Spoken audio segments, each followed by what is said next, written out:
G'day, welcome to Starbase Expanded episode number 10. Today we've got Alex with me. G'day, Alex.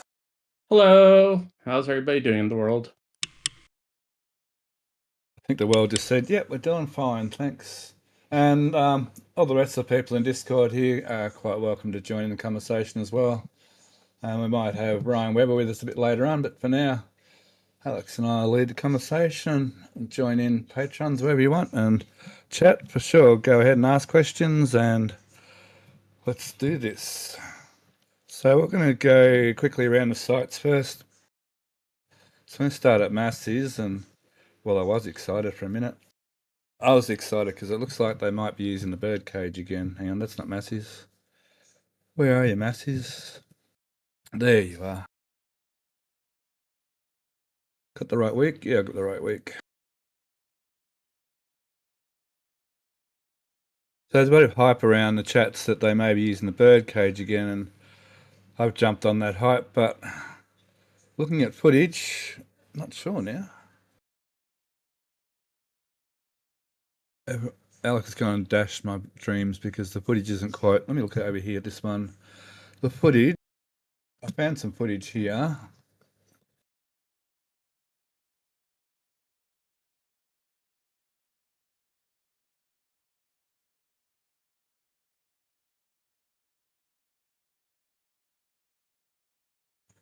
Yeah, I don't know. Is it in front of that white beam back there? I don't know. I mean, where's the Looks block? like it to me.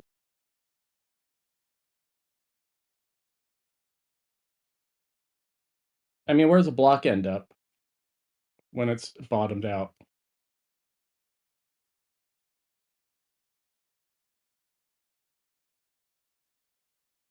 Down there. It kind of looks like there's people on it, standing on the top.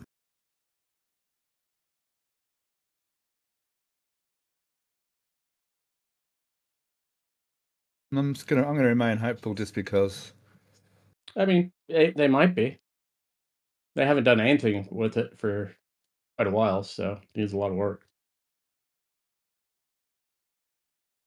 There is a work, I mean, that's no indication of anything. Oh, there's work trailer being nearby. That's really nothing at all. But I just came back this morning to have a look to see if there's any sort of indication. There's really nothing at all changed on it. Like no preparation down here or anything. So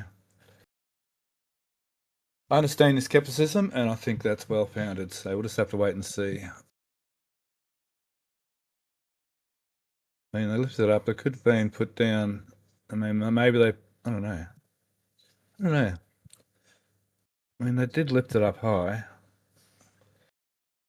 I mean, it very well Yeah. could be. I mean, I'm just. Looks like it would fit really well in the center there, though.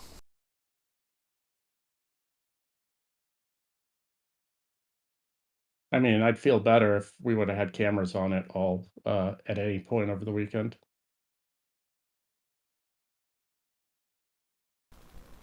Where did that go?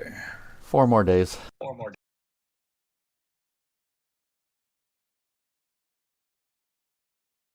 Let me just have a quick line draw here.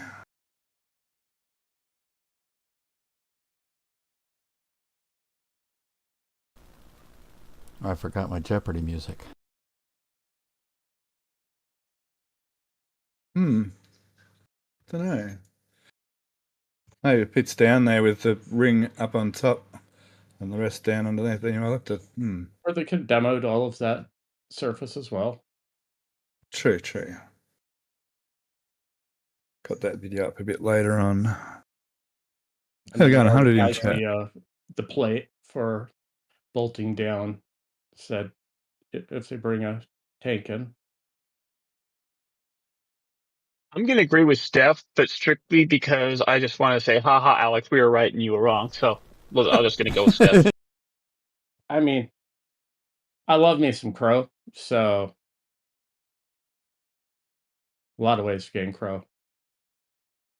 It will fit. Where are we? It will fit in here. Is that not symmetrical? Is that illusion? What's going on there?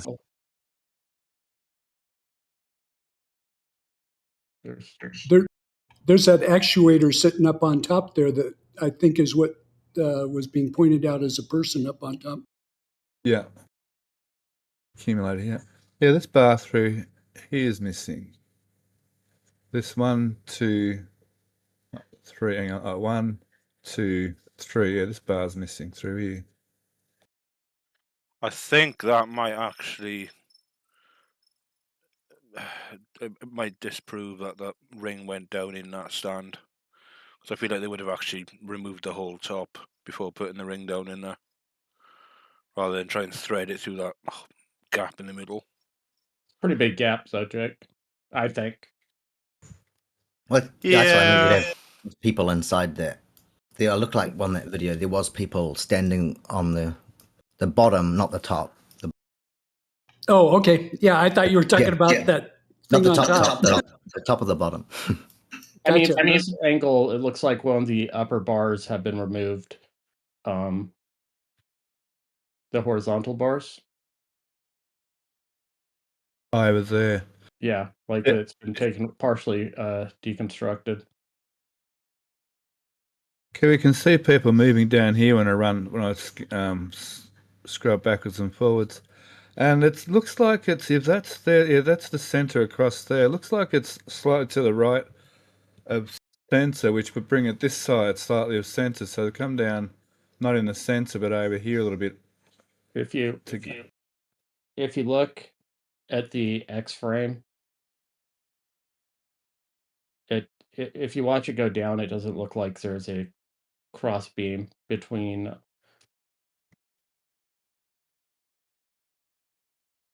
some of those beams. Look like they've been removed, Like that one, for instance. like those two.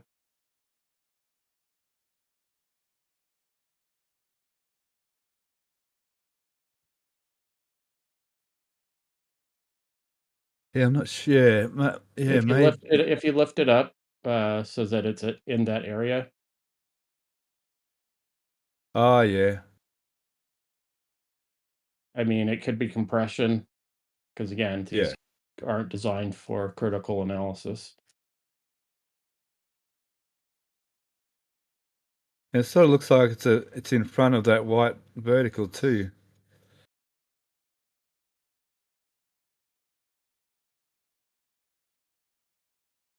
There's people down in here running around.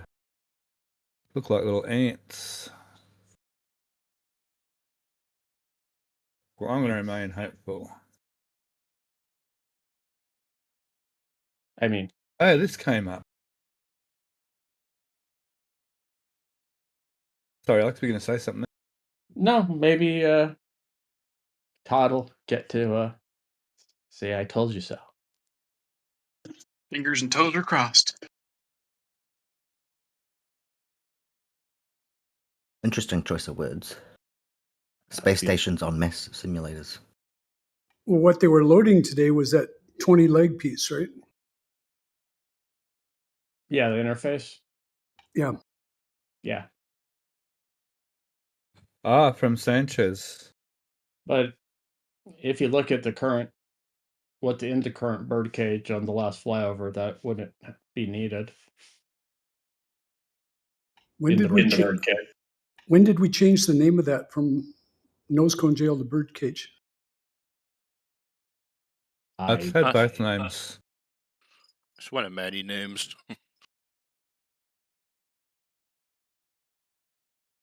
Where are you, silly thing? Oh, there we go. So that was loaded, yeah? Yes. Yeah, I don't know how that's going in here. I mean, it could do, I suppose. If you look in around right outside the white, that black band is one of those double plates for bolting the welded interface to. Yeah, I'm sure that other ring, in Sanchez is probably going to go down in the supercrusher on the floor there. Yeah. Forever they've been bolting. They've been welding and bolting, and everybody assumes they've just been bolting to the surfaces. It's kind of hilarious. There's move windows for tonight and tomorrow night now, which the other speculation I heard is this thing tonight and then 18.3 tomorrow night for going inside the supercrusher.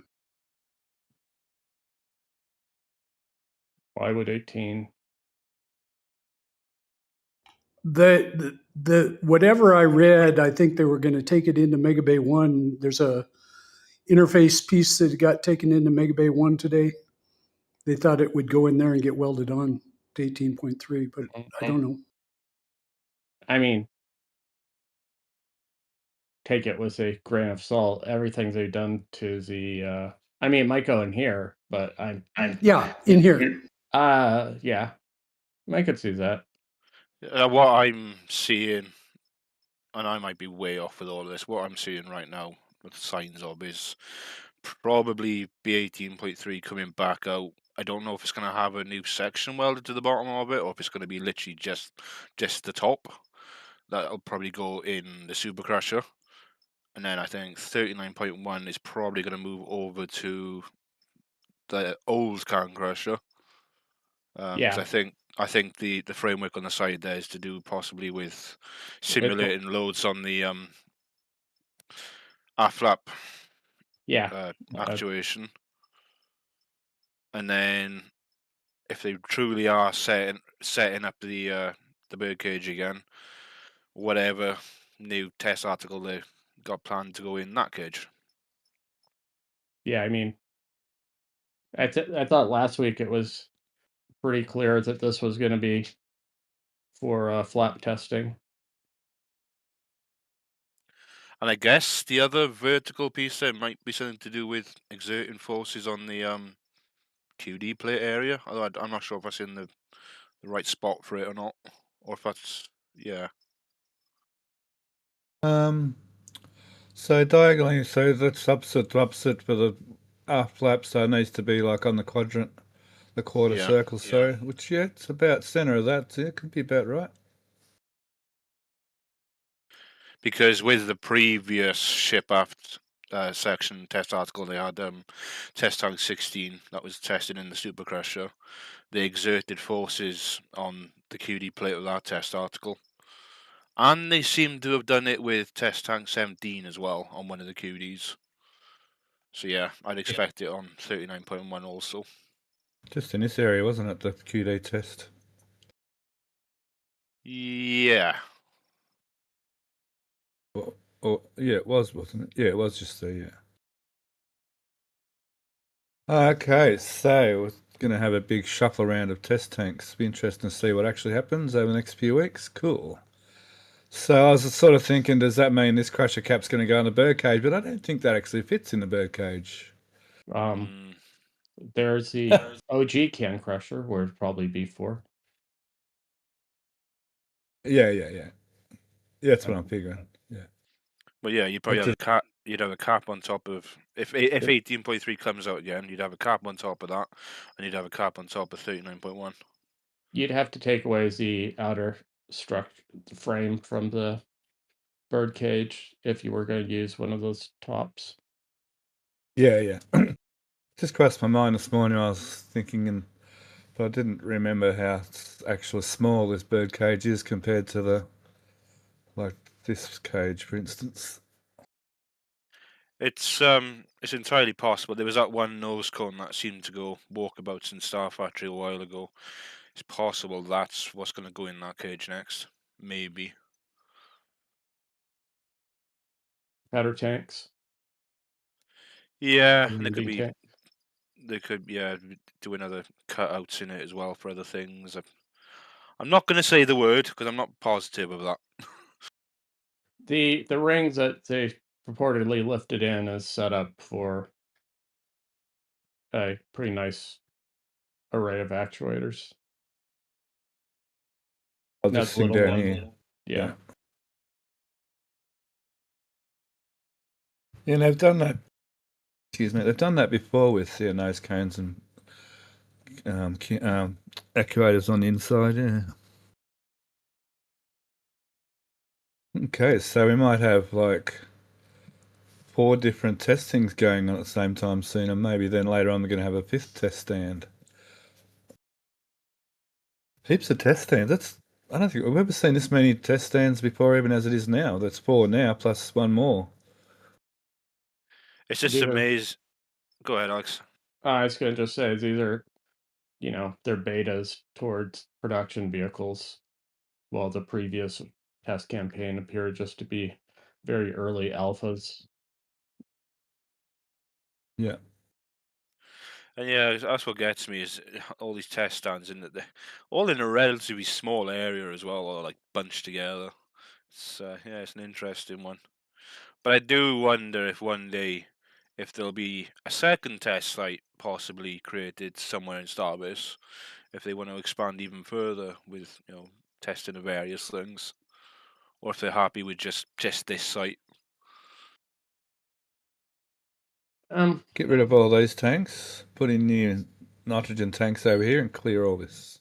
Do it one way. I don't know what's going to happen. They may or may not get a little more land near here with that land swap that was mentioned from the feds. That's a good point. Yeah, that's a very good point. That area? Unknown. There's just Okay. 750 acres or something. Oh, that's more than that, yeah. Yeah, but it was very nebulous, and the reporting was people not authorized to speak. It was a normal boilerplate that's narrative, not news. It makes sense to have all of your testing infrastructure in one area.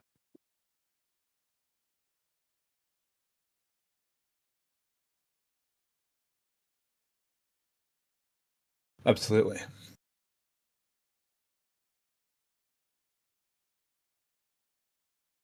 How massive there? It's like all sites. They get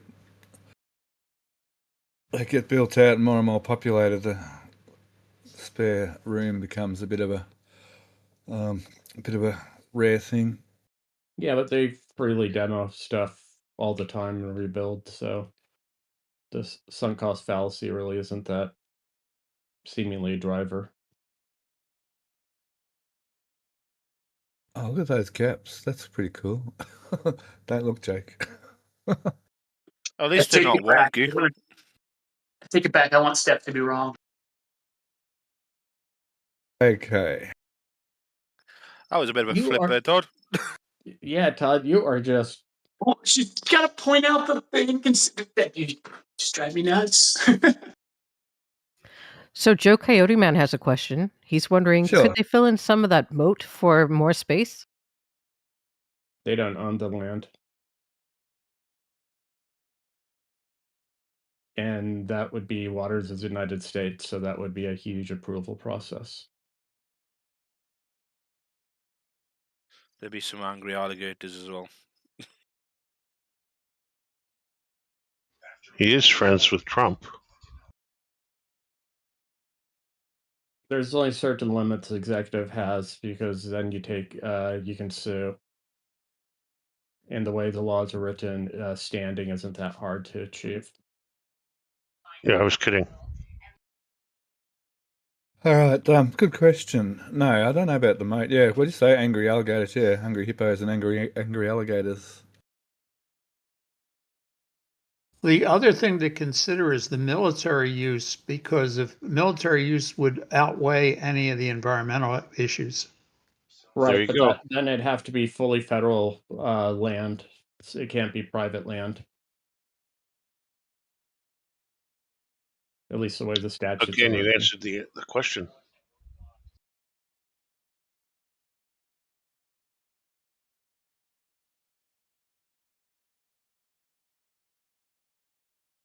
I think Philly Kid meant that it was capable of happening, is all. Everything's capable of happening. Cool. I think yeah, some of that executive power has been questioned recently in the courts. So masses. These things. We covered this a bit. Those things. That was a really good idea. I thought that was a good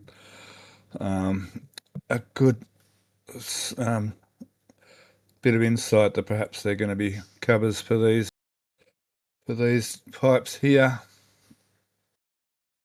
As for the river, they're taking that right down to the worms and the bugs in the soil.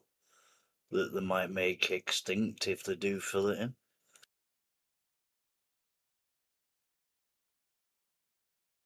I'll find some critter they can't move. I don't know. Like, I'm all for land conservation and nature conservation, but like I keep saying, sometimes in these massive big areas, little tiny pieces seems a little bit bit of an overkill, some of the regs, but whatever. And the same counter argument in certain areas, very small pieces are the glues that keeps the it alive. So True. Ecosystems are very complicated things. Got So another, saying, oh, go, Indy. got another question for you from Geo264. This is more just an opinion question. If the booster and Starship hadn't failed their tests, would all the launch and testing infrastructure at Pad 2 and Massey's have been ready for launch? it doesn't appear the vehicles are ready. I think the question is, had 18 and 36 not failed, perhaps?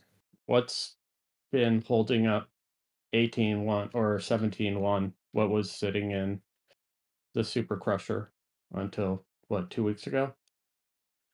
Yeah, I mean, I'm very much of the opinion, definitely the B-18 anomaly. I don't think that had pretty much any impact on the Flight 12 timeline in the end. And the other thing, look at Florida. Nothing of Florida's infrastructure was affected, and 39A is at least using this as projecting from how Starbase has been progressing. Maybe fourth quarter they'd be able to launch something. So the second half of the question is, would have the launch site been ready to be used earlier than, now, for instance? My opinion, it wouldn't matter. Everything, all their jobs they're working on indicate the program's very, very far behind.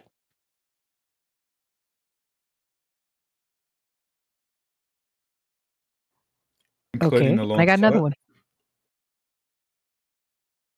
Or just the construction program? If they're asking for launching, the pads could have been ready 2 years ago. If they're not, the engineering isn't done. You don't have the foil to blame. Oh, it could be, the anomalies. Did they contribute? Yeah. But are they the reason everything appears to be slipping and has been slipping for years?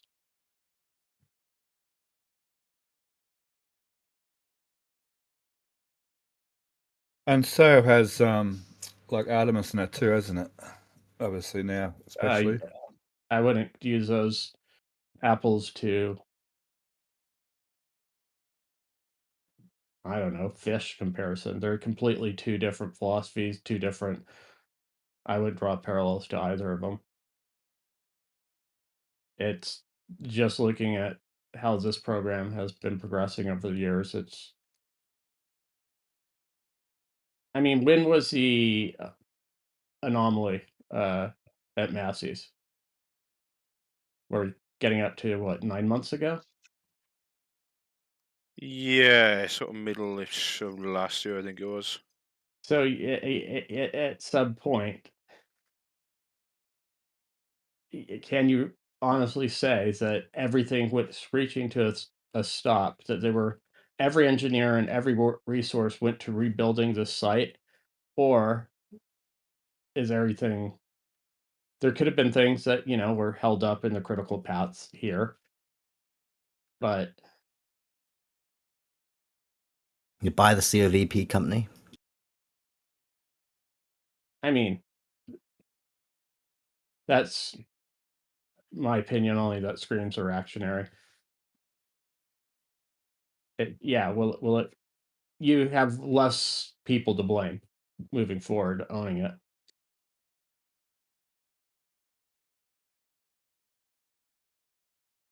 It looks like they want control over everything in house, or a lot of things in house.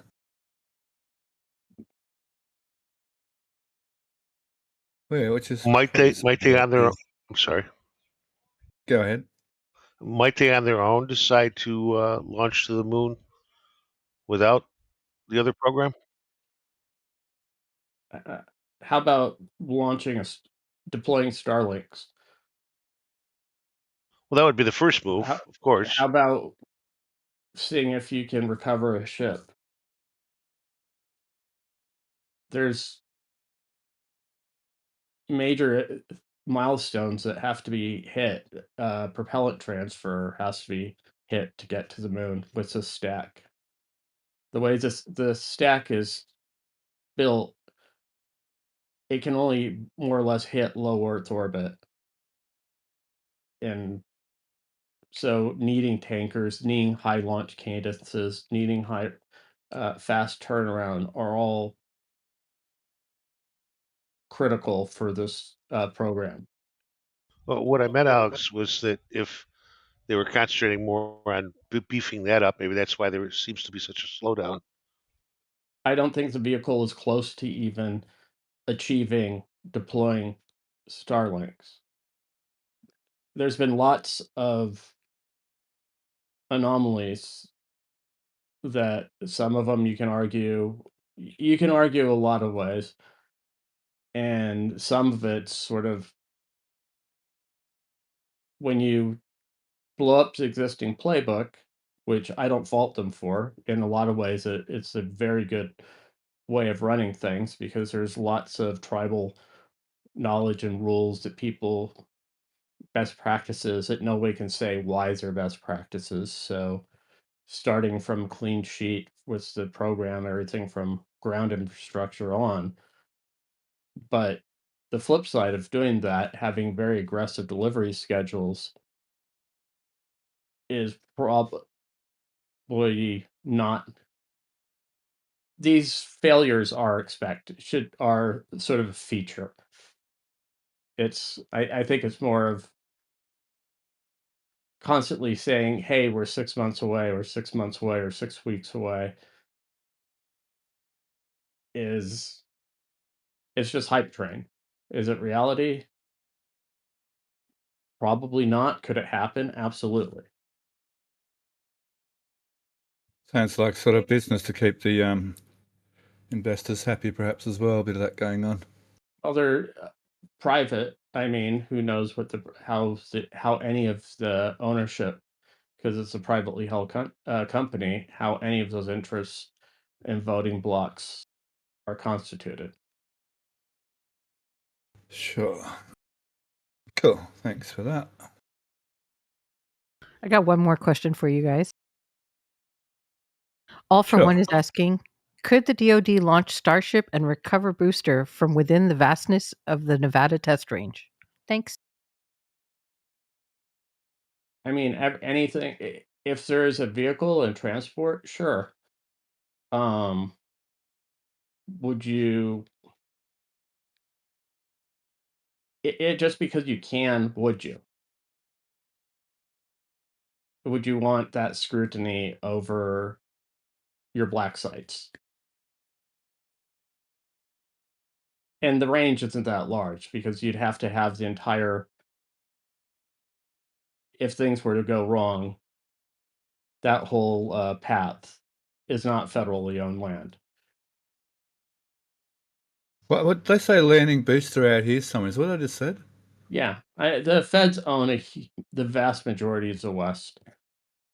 How would you get a booster here, though? I think he was going Put more it to on the us right. on one of those trailers and drive it. Ah, okay. I mean, I thought I they was meant like thinking land on flying there. it there. You're not going to fly it there? No. Fly it and land it as a military test? Maybe. Boosting's again, very. again, if the vehicles were ready, the holdup does not seem to be regulatory. It's all internal. And asking for the military and use all that usage, you lose a lot of your own internal control, and because the more you're beholden to an outside party, the more says they have on your program. Well, I was saying, Alex, the point to point was one of their things from the very beginning, and that there would be a military access there or a military Again, use there. how about they concentrate on being able to reach orbit successfully and return successfully? Yeah, they're all getting way Agreed. ahead. You're all getting way ahead. The program's nowhere near anywhere near all that yet. Like Alex is trying to express, they're still just trying to get to orbit. They haven't even got refueling yet. There's so many steps. What you guys are all talking about are like 18 to 20 steps down the road a long way. And that's a long way in the future for now. There's lots of little steps in between that have to be accomplished first. So what's It's a wrong very with having depressing. an Oops, sorry. imagination? It's the writing's been on the wall for as long as I've been watching the program. It's been a very optimistic timeline. It's if vehicles were ready for Florida today, they can't ship them. There's no pad. There's no structures in place for any of their integration work.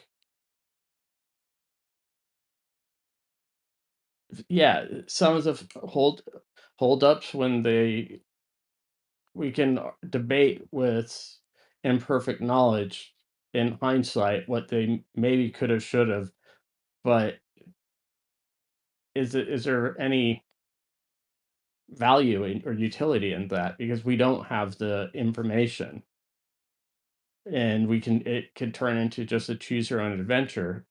But what we do know was today, as of today, Block or V3 ships haven't a ship hasn't had a flight article hasn't been rolled out to have any of its thrust sims done, any of its proofing, any static firing. Booster, same. It's a bit further along. The infrastructure, it's a ground infrastructure for the launch complex and the hot fire site here still has to be commissioned.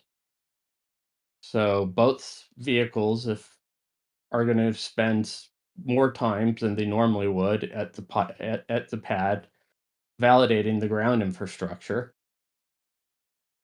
There's a lot of things that it was kind of obvious for a while that just looking that they're very everything was optimistic.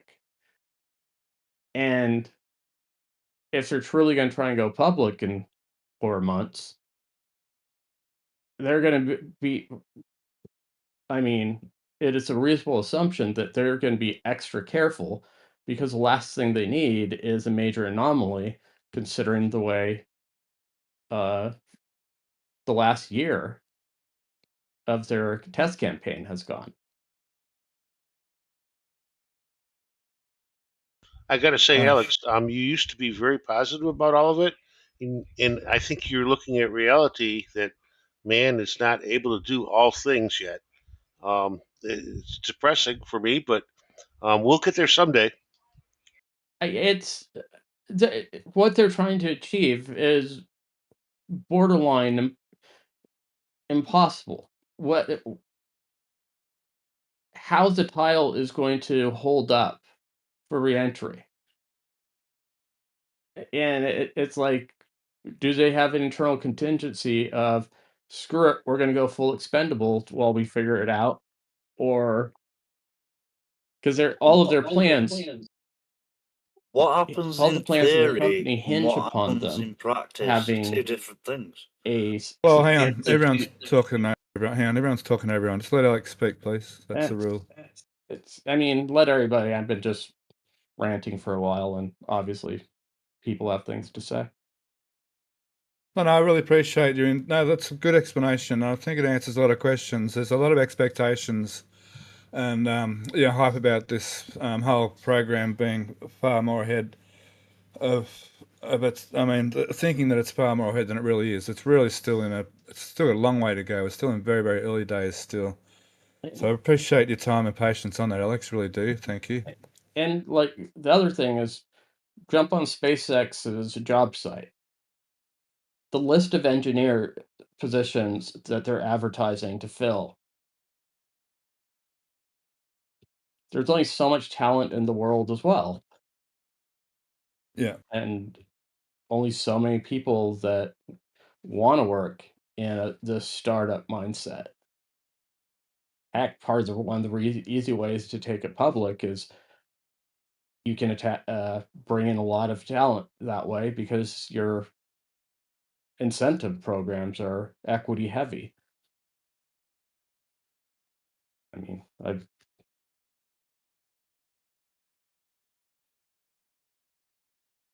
Well, thank you for answering that because that was a big question of mine.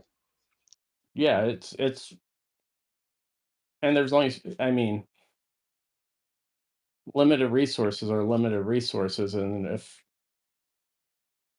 there's only so many qualified people in the world, there's only so many people who would want to work there. There's a whole list of all across the map. Like I said, it turns into choose your own adventure of why is a program appears to be where it is today. And this is all based on the community's vibes because we're not privy to what they say with their stakeholders. So they're on a timeline. It might not be the timeline we expect, but they're on a timeline, obviously a timeline, and I think that's a fair bit further back than most people are thinking. So the timeline's still there. It may be the timeline's probably a lot longer than, like you said, the community's vibe thinks it's, a lot of these things should have already been done, but it's obviously not. Do you think it's time to change the subject and move on now? I wish Webby was here because he might be a positive too. Usually we both don't go negative. A double negative is a positive, isn't it? I mean, with math, it is. All right, yeah. So, just quickly, I don't think there's much reason to go over the whole testing here, but it's obviously something to do with flap testing. They've got the cable system on top, and they've got just actuators down the bottom at 3 points. So it's going to be similar top and bottom, I guess. The squeezy things are there and all ready to rock and roll. Not sure whether it's quite ready, but I mean, do you think it's ready for 39 to come down in now? It looks fairly ready this week or next week. From the ground photos, they've been moving the squeeze arms quite a bit. Oh, no. Oh, nice.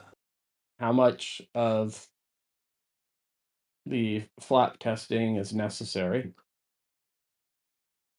Yeah. How much of this is needed for the first, or for flight 12, and how much of it is for later?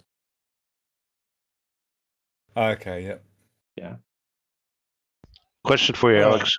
The squeezy things, what are they squeezing on exactly? Is it the hold down points, or it looks like there's rods sticking out there? Tanks. Those are the actuators that connect the two halves together. They're going to squeeze roughly. It's hard to say on this ship. It's somewhere around here. So the landing pegs are here. They're going to be squeezing sort of here, just under the landing pins. They fit into the pin or no? No. The pins will be above it. The landing pins will be above it. This is where the chopsticks will make contact with the ship when it's landing, below the pins. Thank you. And the rams plus the cable. That cable there attaches over here on front and back. There's another one over here. This cable here attaches over here, wherever it is, wherever that corner is. I can't quite see the corner now. Oh, it's there somewhere. It's a bit hard to see in here. And yeah, these hydraulic actuators pull them together, much like what we have seen previously in, hang on, in this photo. Oh, not there. Hang on.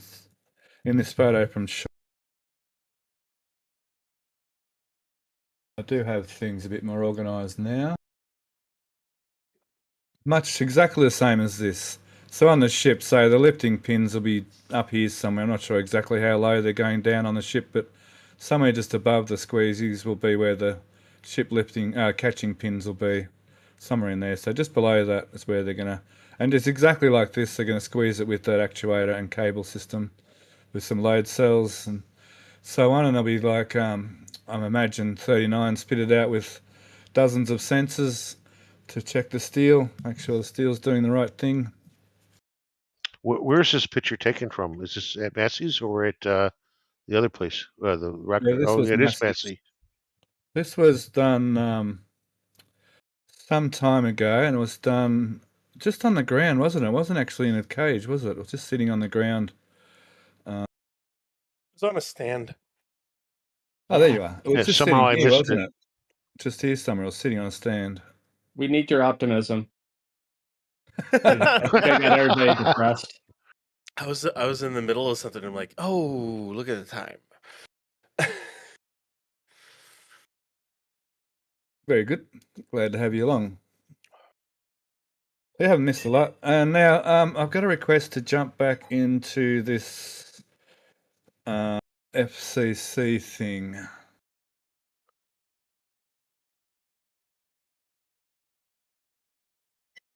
I want to cover that FCC license request. So I thought we kind of had covered. There's not a lot to cover. I guess we can talk about, I mean, it's going to be really lovely if they've got cameras on the dummy links.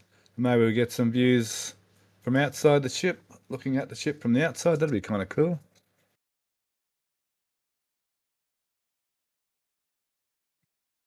So they've asked for some communication devices on the actual mass simulators. Operate space stations on mass simulators. Space stations, that's kind of funny, like Kiwi said. And use these space stations to communicate with SpaceX's satellite constellation. Oh, they're going to... Oh, I see. An Earth station network for a short duration as these simulators enter and demise. They'll be demised within 30 minutes of deployment. Going up to 350 kilometers. I still remember the entire conversation for I don't even know how long.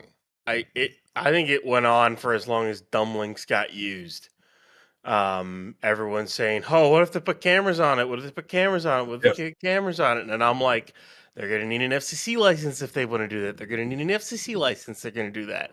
Here you go. I was right. I win. Ha I think that was a I had well-known to- thing that had to happen. I think it was for But 10, sure. wasn't it? They filed for 10 units or something. There's not a set amount that they file. Basically, all they're asking for is the ability to put some kind of a communications device on a deployable object. And There was a of course quantity it on says- another sheet somewhere. I didn't see that one. Hang on, give me a Right. sec. I think I've got it. They've only ever put 8 to like 10 on the things, anyway. So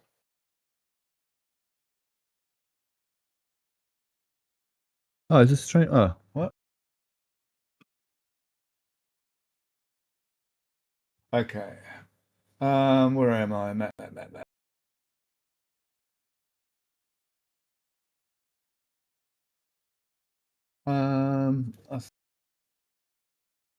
We can maybe bring that up. Me and Matt DM a little bit. We don't say anything naughty.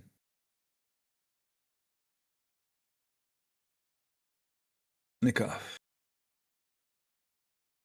Yeah, on the website it says number of units 10, experimental yes, manufacturer SpaceX.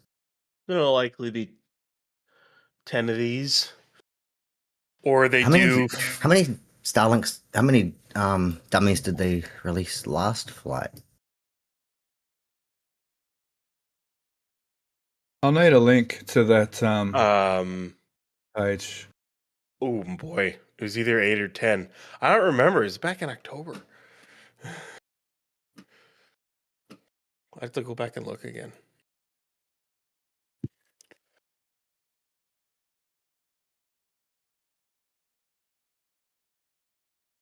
They could also, because it's a 2-month long opening and it's not for a specific flight, they could in theory do 5 for flight 12 and 5 for flight 13, assuming flight 13 flies before the end of June. Unless they get an extension on it or something. It's likely just to cover flight 12, and they'll deploy like 10 of them with cameras on it, and we'll get to and because they're going to do that, I would most likely guess that they're going to want the coast phase to be during the day, which means we would get a morning launch in that case, because otherwise we wouldn't see anything. If they launched during the afternoon, we wouldn't see a thing. You'd be on the far side, be on the dark side. You'd need like lights on the, like large like spotlights on the sats, and they're not controllable unless you're actually launching real Starlink sats, which I don't think they would chuck those away. I think these are just going to be the dumb links with cameras on them. So Space rated mini. yeah, they'll. I would guess with this is we're probably getting a morning launch. That would make sense if they want to actually see with the cameras. And look at the bright side is the reentry will start during the end of the day because it'll be basically nighttime depending on when they launch in the morning, I guess.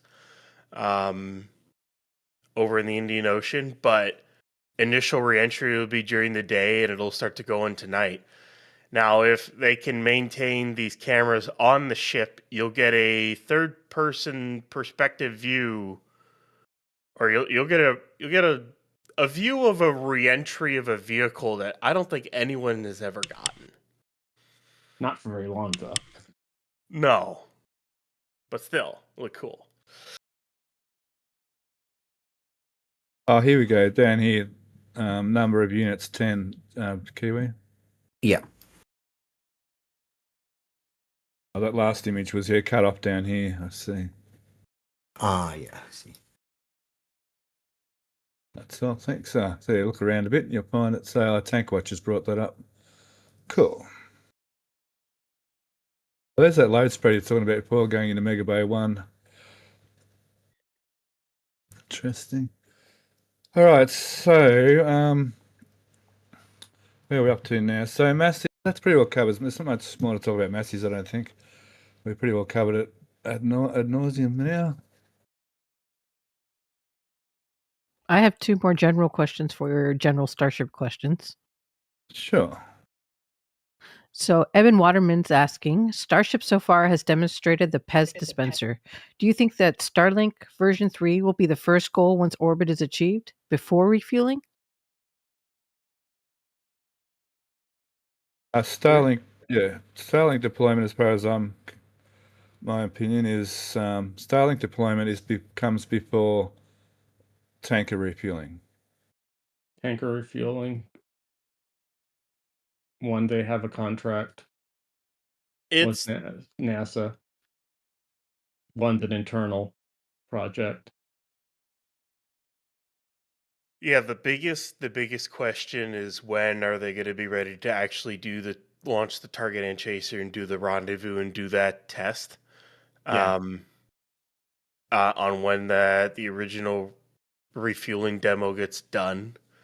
In the meantime, there's always that possibility that they even do a small Starlink mission in the middle of the target and chaser. Yeah. But it's all going to happen in conjunction more than anything. Is my guess. There's no reason. There's no reason the first ship that actually goes into orbit can't start launching Starlinks. It's a waste of time not to do it. Yeah, it depends on how much instrumentation they have. What's your actual to orbit capacity is? not I've got the a glossy question. number on a website in a slide deck. Once we got a tank in space, do you think that the fuel that's left over from the stage And ones they're could very be optimistic. used? They're opportunist with a lot of their testing campaigns too. Everything that can be thrown into a flight, and they still get the data they want. They seem to be very much running things that way. All right. Indy, you had another question? I do. This one is from Brian Naries. He's asking, do you think they might have to replace any of the flaps after testing? The test rig looks a bit crude and looks like we might see some damage. No? I mean, maybe if they damage them. If Yeah. we don't know what the vehicles are going to be testing the first time with it is, if they're going to be physically attached to the existing flaps, or they'll just have load points or lever arms. Yeah, we have to I- wait to see the inside of the flaps, see what testing hardware's on 'em. I mean, my working assumption is anything that we see going through exercise to in that will probably not be a flight vehicle unless they figure it has a very high likelihood of success. And of course, if they break something, well, yeah, they'll have to replace it, I guess.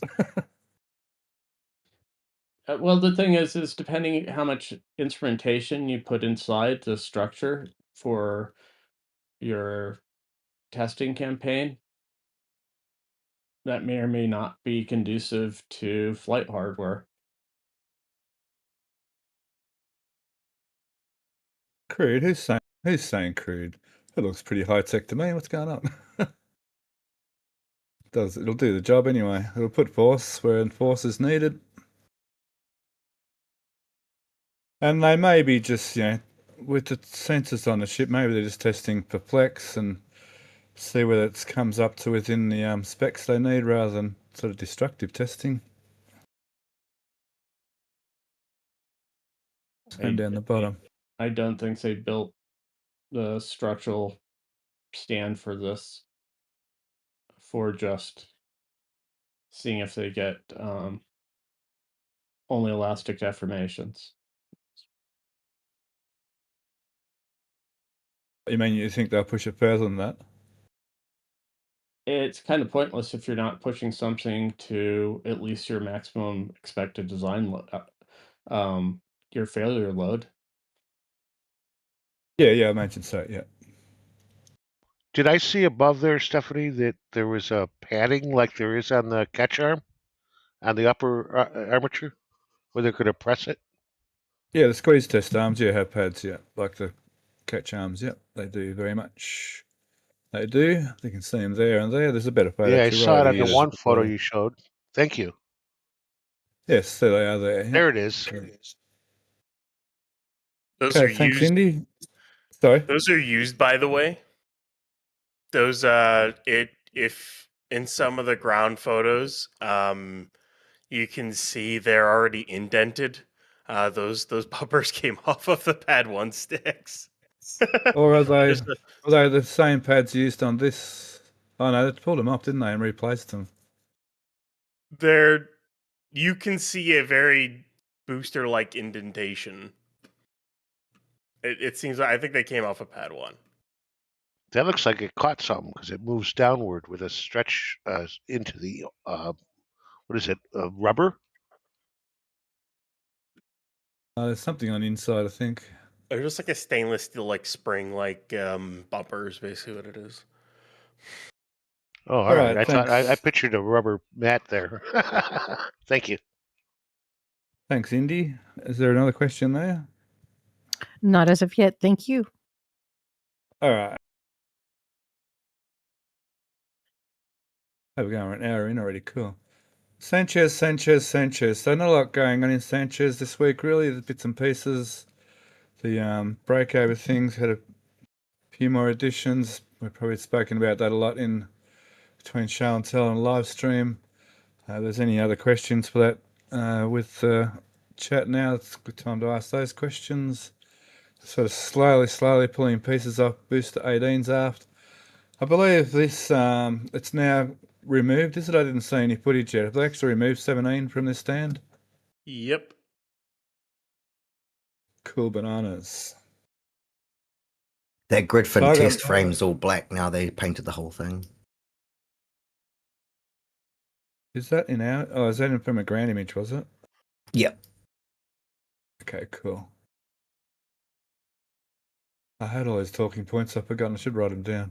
So that's not. That's still just as confusing. Is that another totalizer station? Yeah. Yep. Cool. Oh, Yeah, the bike. there's a very good chance that tonight is that test ring down in Sanchez. Oh yeah. Closer to that test ring that's closer to the Highway 4. That's about where the cranes were lifting something, probably onto an SPMT. So there's a closure for tonight that starts in, what is it, 4 hours? Yeah, 4 hours. It's 11 p.m. And then there's a closure tomorrow night. And that'll likely be, that could be for 39.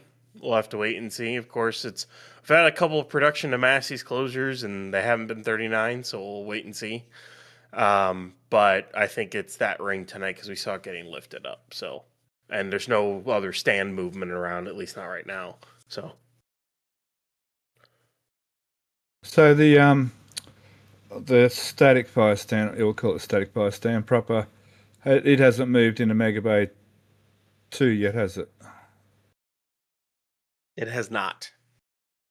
So it's still over by the outside.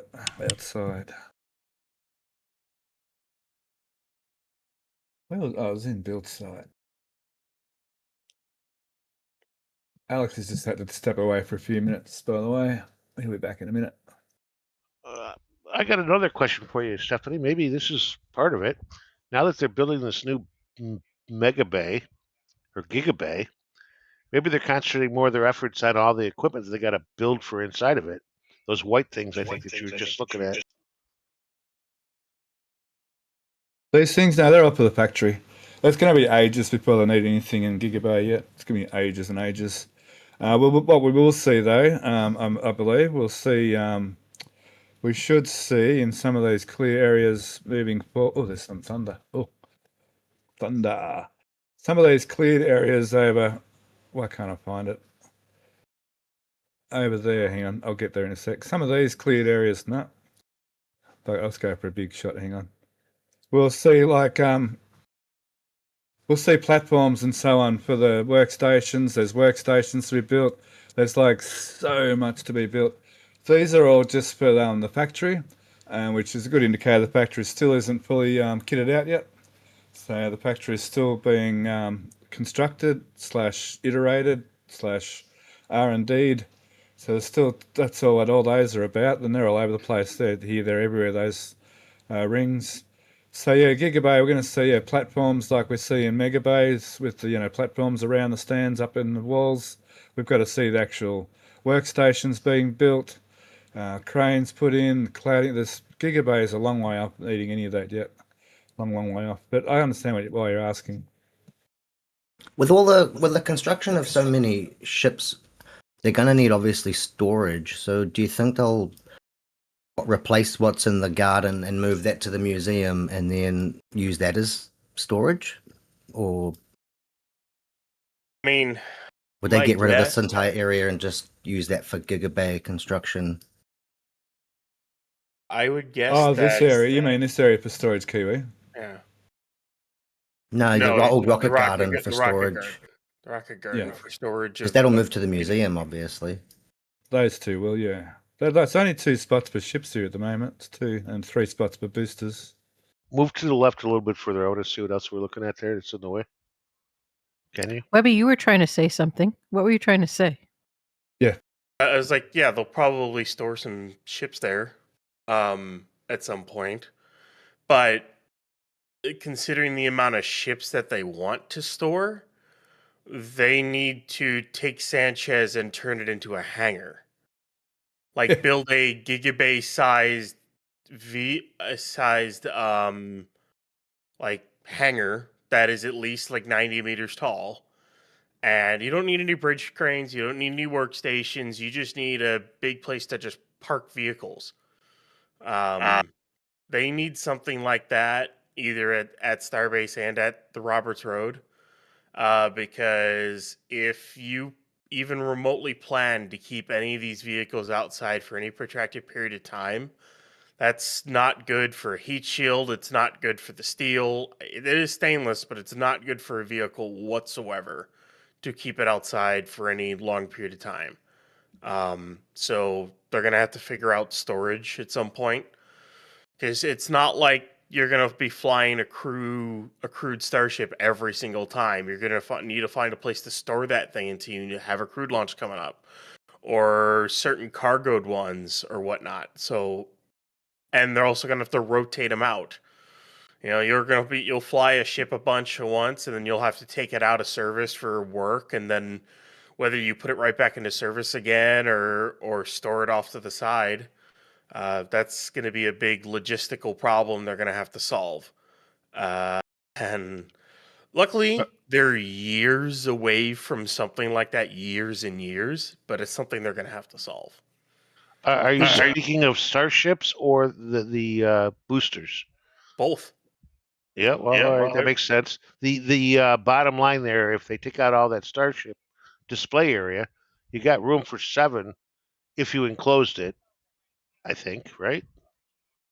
I mean, You also have that.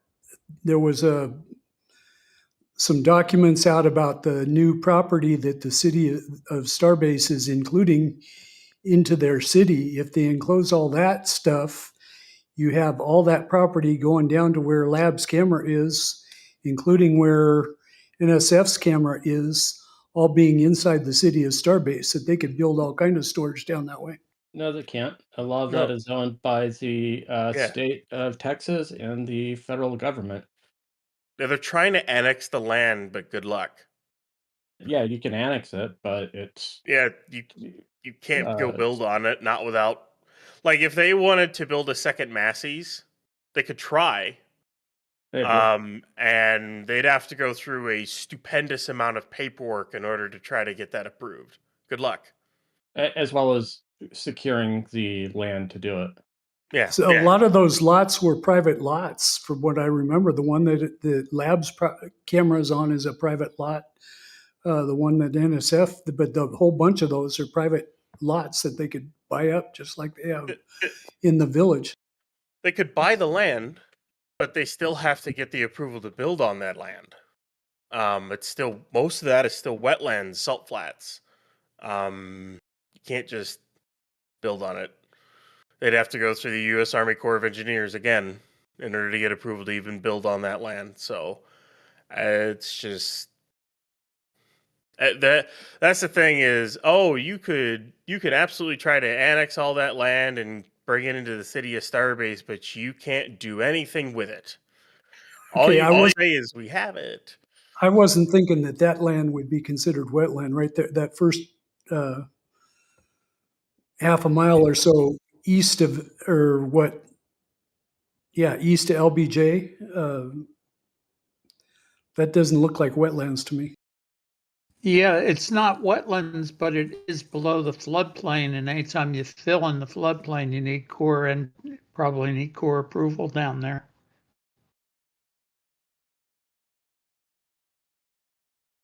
Which could happen.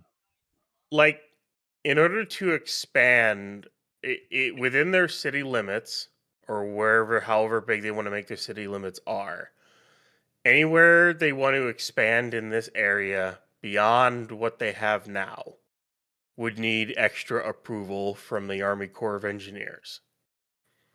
I think there's a full map of what's considered wetlands or whatnot. I don't know if Event Dudes had it at one point or someone had it. But it basically shows just about everything here is under that, and you would have to go to the Army Corps of Engineers to get approval to build on it. It's that really dark area up toward the top of the picture that I was talking about. I was just say left of the Starbase. No, the dark area, the black lines. See all the black right next to the highway? Along to the right. Highway 4. No, move to the right. Move to the right. No, don't go down. Move to the right. Right where it says 14 there. Go down below the 14. See the big fort? That area is where I was talking about. And the issue starts coming into play is that a lot of this will be in the exclusionary zone for launches. Yeah, but if you have ships stored there, that's not going to hurt it. They can be in the exclusionary zone.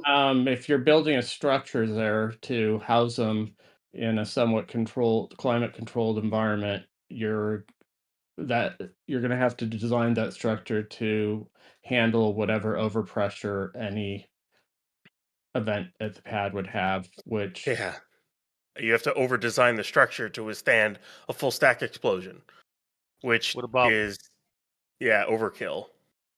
What about behind Mega Bay though? That land in there, those are all zoned for sale for people. I don't know who owns what right now, but here's the SpaceX owns almost all the private property that's been on the market or they could purchase as they've purchased. That's the Aqua Blue, Alex? Oh, that's wetlands. Yeah. The Aqua Blue area you're showing? That's all wetlands. That's all. Also, like if I remember correctly, I think some of the area they want to annex is some of the stuff they've already used as wetlands credits. Right. Yeah. So they can't build on that. They've already used it as credits to say that they will never build on that. Yeah, it's so they can't go left of Starbase is what I'm saying. And this right where he's at right now, that area there. No, absolutely not. That's all underwater, most of it. And that's their land bank. Yeah, that's coveted and saying that will not be developed. They literally have told the federal government and Army Corps of Engineers and everything that this is our land bank. We are going to use this as a land swap to be able to do the highway expansion. I don't know how they got it to use it for the highway expansion plus the launch site expansion, but here we are. That's also South Bay, and that's the touchiest area for people that live down there of any of the areas you're talking about for what grows in there. I mean, they'd be better off trying to see heading towards Mexico right along the sandbar, extending that direction if they could. See, no, I thought just the opposite, Alex, because I thought going to the left and building more behind your mega base or whatever, you could also build a canal if you wanted to. You could take stuff right out to the Florida base. Again, engineering law, because something can be built doesn't necessarily mean legally it could happen. Plus, they'd have to go around their land bank in order to do any canal if they even wanted to. Isn't that where all the shrimp beds are? That is super sensitive area up there, Don. They can't. They would never point out the shrimp bed to me. I'm sorry. That whole area that you're talking about building in is all part of that South Bay, and it's highly sensitive ecosystem. That's not the other side of Starbase. The other side of Starbase is where I was talking about. It's the South Bay. It's South Bay because it's south of South Padre Island, not south of Starbase. Yeah, it's the Boca Chica Highway. Essentially, what's south of it is considered freshwater because it's a Rio, and the other side is brackish, even though they're both probably brackish. Yeah, but the South Bay is what's north of the Highway 4. Yeah, and a lot of that area, right? Yeah, they Yes.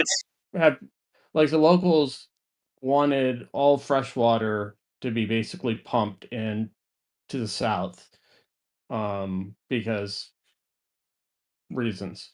Yeah, that whole area, and most of that is also either owned by the port as well for their land bank. Yeah, like Oh, I'm sorry. There was a bunch of lots that were planted out there and a road that went right across there. It looked like it went across there, the Yeah. water yeah, area. those That's lots why I thought maybe that are could be used.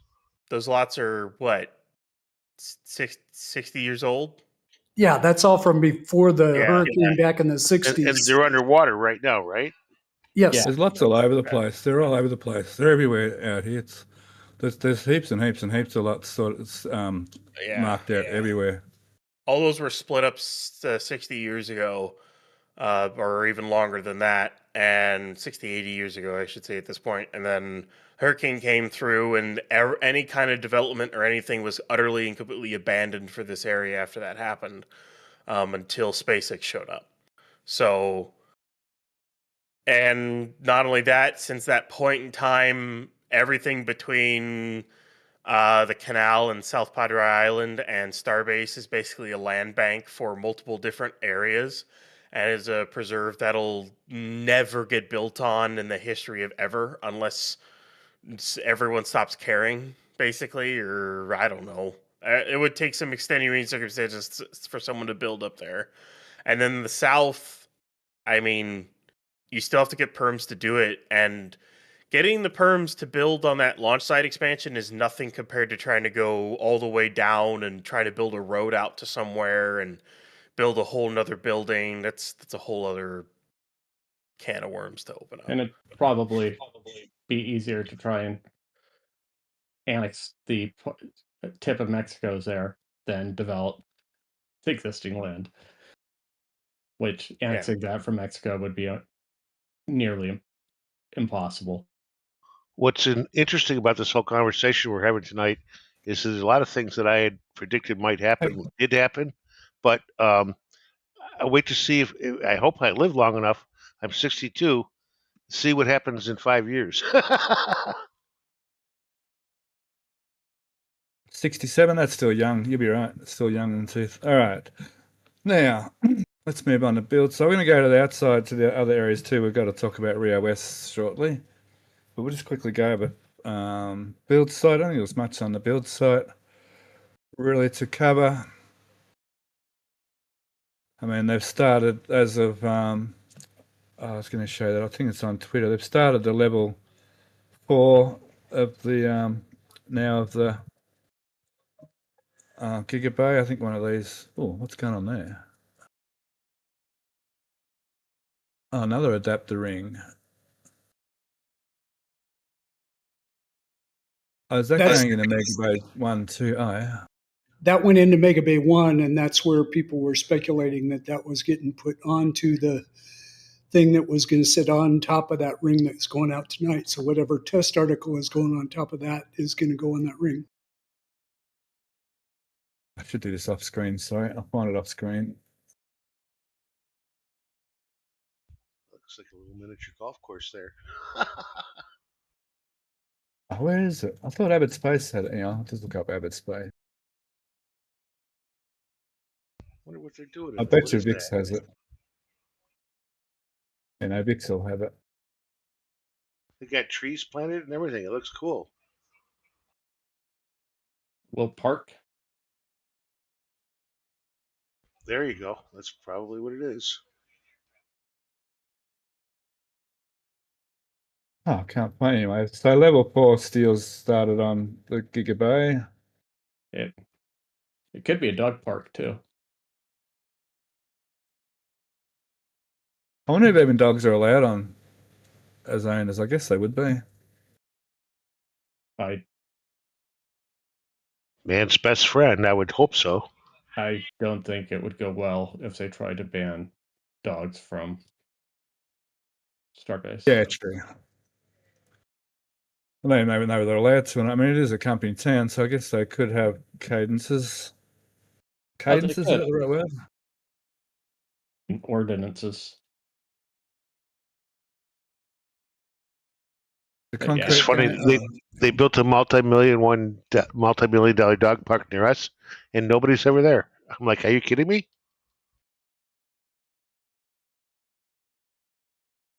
Okay, so yeah, the next level, some of these columns are going up to level 4.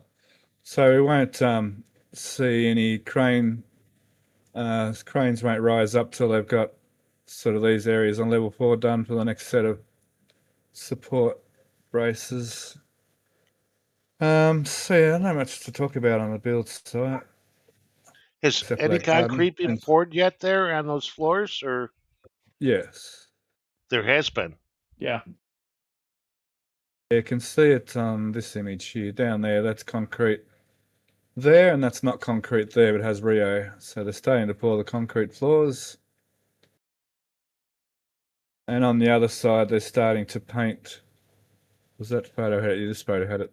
Starting to paint the walls, the outside of beams anyway, at least for now. Because sometime next month they're going to start putting cladding on down here as well.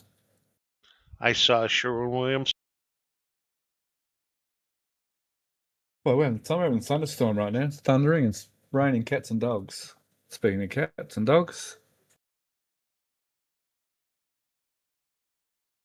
The park over there's got a couple of more amenities for the kids, spiked skate ball and a pump track for the BMX. So with that, we might head over to the launch site, just moving along a bit, because I do want to get to the outside. Whoa. Wow, we're having big thunder. Cool. So just the heads up, there's more than a 0 chance that I'm going to drop out at any stage, by the way. We happen to have a power failure. So we'll see. I might be able to come back online with my... I might even get that ready to go. I may be able to use my Wi-Fi and my mobile data to get back online. So if I just drop out all of a sudden, you know what's happened. I wish we had the rights to Thunderstruck. We could play Thunderstruck. That's very Aussie of you there, Alex. Very Aussie of you. We could play Thunderstruck, wake but up we tune. get mute.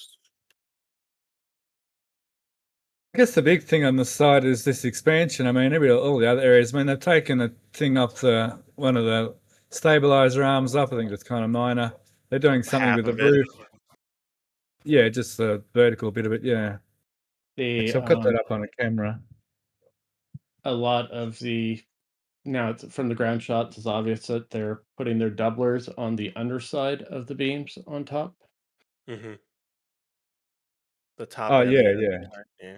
May or may not have said that over the show. But I saw that on an NSF camera earlier. Wow, it's getting loud. Hang on. They're doing a lot of work on that roof. It's going to be fun. They're going to have to do that on every single tower now. That's a decent amount of work to do. yeah, they have all the steel for Tower 1 staged over by the curved blast wall, I think. Yeah, I saw a bunch of steel staged over there. So my guess is as soon as this one is done, that crane's going to roll over there, and they're just going to maybe they'll just knock that one out right away. I hope they pull the top square, just lowering the pipe work, and I know this will never happen. Stairwell. It would be nice to have the internal stairwell rather than on the outside. That is one of the biggest quirks of that tower is that it doesn't have an internal stairwell. Even 39A's does. I don't know why they thought they didn't need an internal stairwell. I still find it funny that it took one of the elevators failing for them to realize they don't have a way to access the tower. They did. I think it's one of the things that they experimental structure probably try to classify it as a radio mast. So to avoid fire code mandate and egress mandates. but that's Eager. completely speculation on my part. But they did have a ladder basically welded up on the Oh, inside of yeah. one of those legs. But that's not the same as a stairwell. It's Right. like But like for a radio mast, that would have been fine. Because a lot of the really tall ones will have an elevator as well as a ladder. Have to have a little chuckle, Fuzzilla. I thought it rained black widows and dingoes in Oz. No, it might rain funnel webs. I don't think we have black widows over here. It might rain funnel webs and dingoes, yeah. Just a storm sort of went over. We're right for now. they're a lot farther ahead now in sheet piles than they were in this picture. They're about 3/4 of the way done with just the trench piles at this rate, the trench sheet piles, give or take. So they got one side, they got the west side done. The east side is, I think, like almost halfway done. The question I have is are they going to do it like Pad B, where they do the sheet piles for the cryo trench, or are they going to do it like 39A, where they didn't do sheet piles for the cryo trench? So that's kind of, I guess, what we're waiting on. They're putting the sheet piles in primarily for keeping it dry, the excavation dry, as well as primarily for that reason. So they might do them here. Yeah. See. And does anybody know where the small drill actually worked? Because it looks like it went away. I couldn't find it earlier in NSF's video, no. I know it was hiding. It was working around the tower base.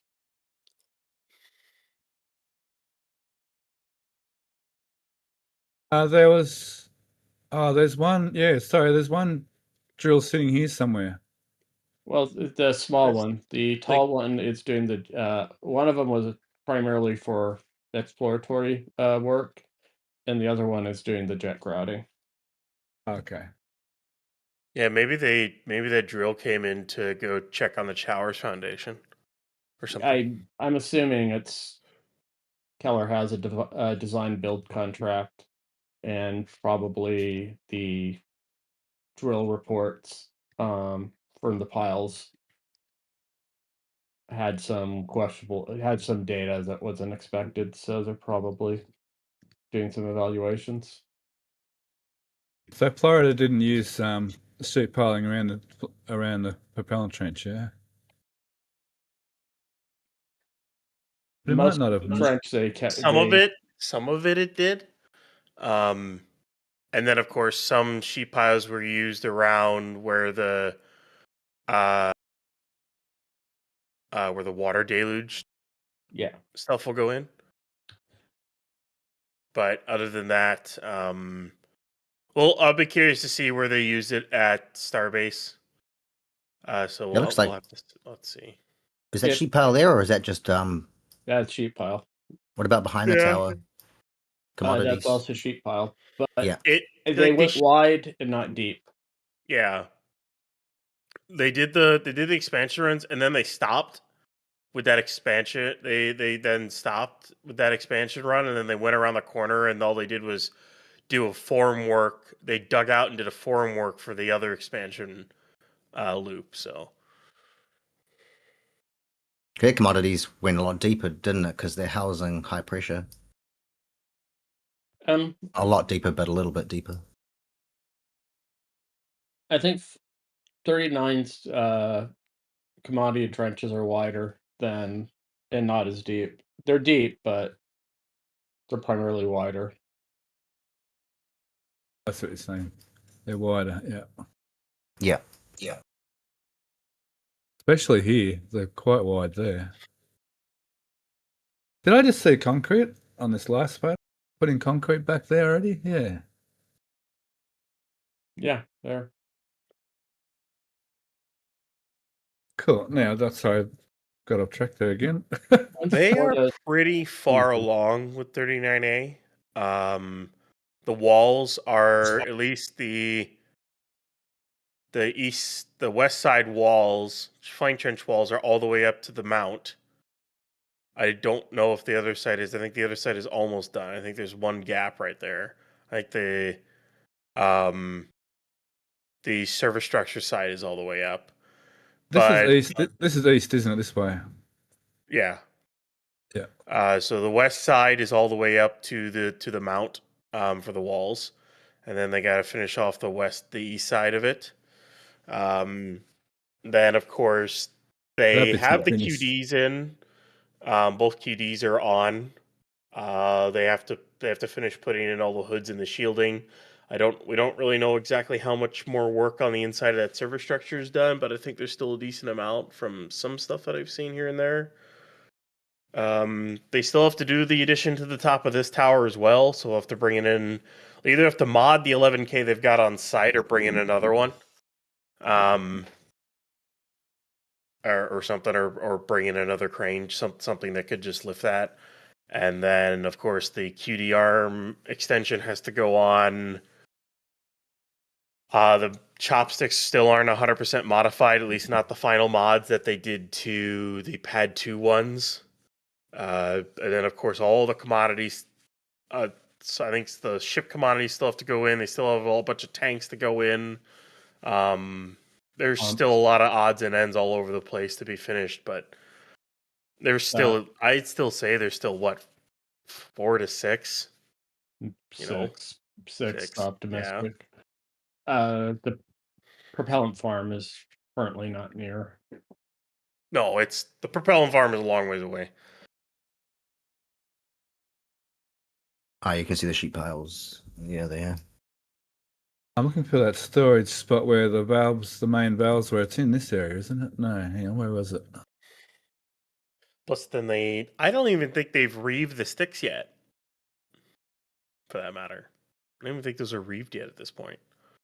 At least I have to look back at some of the closer up stuff, but I know they weren't reeved back in November, and I know they weren't reeved in these shots. So Just going back a bit now. This is, of course, January 19th. Well, there's the cable anyway, at least some of it. There's a flame trench and wall sheet pile, but yeah, none in the commodities trench. Yeah, that is. Over here is, like you said, but not over there, yeah. Anyway, even based off sat photos, they got a long way to go. Yeah. Oh, say this while we're quickly there. Yeah, the propellant farm, yeah. It's looking better between the propellant farm and the water deluge. It's sort of bits and pieces are going ahead. Still a fair way to go. Still a few pumps and stuff to go over here, and I think maybe still some more hippopotamuses, like heat exchangers. Sorry, Alex. And Lots of they got all the water tanks are in. At least all the water tanks are there, yeah. And it looks like the pressurization system for the water deluge is pretty complete. The gas burners in, maybe? Other than the actual supply lines to the tanks have to get put in, plus the valves and everything. Oh, the burner's not in? Nope, they sit on top of the gas manifold. I was just saying it's hard to tell. Oh, the actual gas generators, yeah, aren't there yet, yeah. And just quickly while we're here, they've been moving tower sections, yeah? Yeah, they need space to make another one. They got sections 5, 6, and 7 out there. So the one that's above that empty spot, and then the next one in the row. So it actually goes 1, 2, 3, 4, 5, 6, 7, 8, 9. The funny thing is on that one, if I remember correctly, that it actually goes in a line. So 5, 6, and 7 are done. I would assume 8 will likely go next. Number 4 is the one that's got all of the required SQD stuff in it. Plus 5, so like the top 4 and 5 of all the SQD whatnot. And then, of course, you got to put all the internal lines into 1, 2, and 3, along with 4. And then 8 and 9 are probably going to go next. Although the question becomes is, will they put the new roof on 9 before they roll it? And then just have the 13K lift the whole thing, because it can lift the whole thing with the new roof on it and everything. There's more than enough weight capacity to do that. So we'll wait and see. Maybe, maybe not. And the sticks. I mean, the sticks are. They have their landing rails on them since the last time we saw them. I think on a. I don't remember if it was a flyover shot that we saw them or if it was a satellite photo, but I know they've got their landing rails now. Those rails. So the landing rails on the stick. Sorry. Yeah, and then I don't know how far along the carriage is, but I wouldn't really be that surprised if the carriage wasn't too far off and the sticks aren't going to take too long to finish. The thing is they're not really in a rush. They got to stack the tower first before they roll those out. And of course, they haven't even done the foundation yet for the tower, so they might have dug it out finally. Well, it might be dug out, but they still got to pour it and then put the speed cores in. That's at least a month and a half of work. Yeah, I mean they haven't even started the rebar. I mean, logistically, it's pretty crazy. They've got that crane's got to do 2 OLMs and 4 towers in 2 different configurations. I am glad they finally got the biggest crawler crane in the world to do it. I've been wanting them to get that crane to do this, because it just, like, I know the 11-350 could do it. It barely could do it because they had to do some weight shenanigans with the weight saving shenanigans with the roof section. And I know they had to kind of redo the way the tower was set up in order to have the 11-350 do it. And then the CC8800 had its own problems on its own. And now they're going to have a crane that's going to have absolutely zero qualms, zero problems, no weight issues at all. They could probably add a bunch more to that tower, and that 13K would go, haha, that's funny. They might be able to put double stacks the all Well, like, that thing can, in its shortest config, you can do 3,000 metric tons. Like, that's the 11K. The crane that's all nice and set up to put the new roof on pad 2, in its shortest config, can do a third of that. Like, a third. It's just stupid how much that crane can do. I'm glad they finally have it. I've been we've got newer images, actually. Thanks, Spent. I thought I had the latest photos, Spent these, but my mistake. So yeah, those 3 have gone. Thank you. Yep. Is that the rails? Bumpers. Is that what I'm looking at? Yeah. Okay. Thanks, Why Matt. do those look a lot bigger than they should? Yeah. Yeah, that's why I was questioning. That's why I said, yeah. Like double the size almost. It's almost like double the height. Yeah. Well, we need a flyover to find out at some point here. Maybe that is a gantry, or do you just a walkway and then because I think you can see the top rail on the right just. Yeah, it might be that. Yeah, that might be like scaffolding access. Yeah, that's just absurdly large. If that was a landing rail, that would be a little bit. That's too big actually to be a landing rail. I don't know why they would need them that big. Nope. But I wouldn't be surprised if more and more tower sections move over to 37, so that they can then start on the next one, the next tower. Oh, here we go, Alex. There's the manifolds for generators. Generators, yeah. Add that to the list. I got four chopsticks to install. And some scaffold for that manifold system. They've got 5 chopsticks to make if they're really going to go all in. And they have, with the tower that they, not counting the tower they just built, they have another 4 towers to build. Yeah. It's absurd. If they're gonna do 2 catch towers at 37 and a catch tower at 39, if they actually are gonna do all of that, they have a lot to build, and that 13,000 is gonna be busy for a bit. And they're going to But- do all that with one set of pads and one set of jigs. But I mean, it's not like Buckner needs that crane anywhere else right now, and for a while. So that crane's just gonna kind of stay and build Starship stuff for a while. Oh, yeah. Go back to Arizona and sit in the desert.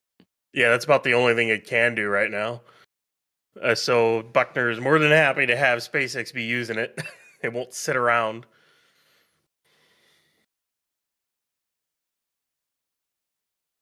Basically, that 13K is going to be sitting at the Cape for like the next 2 years.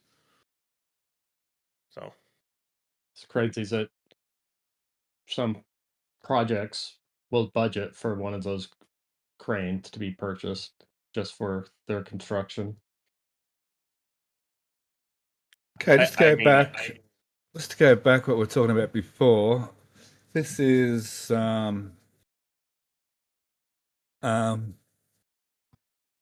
shrimp areas.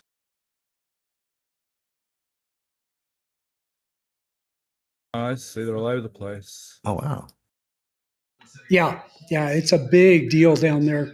When you start talking about messing with that, they get very upset real quick. And what's the second? Oh, so then there's a link. Hang on. This is Event Dude's doing all this research for us.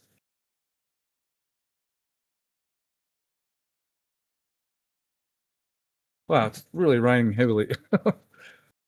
And there's a link to a website. Oh, okay, so this is all got to do with shrimp stuff. Cool.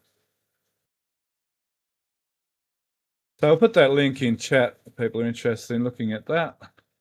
And inspection pics and approval for train 6 berth 3 with maps. What? It's part of RGV LNG plant. Some new updates. So when we get to that okay. area.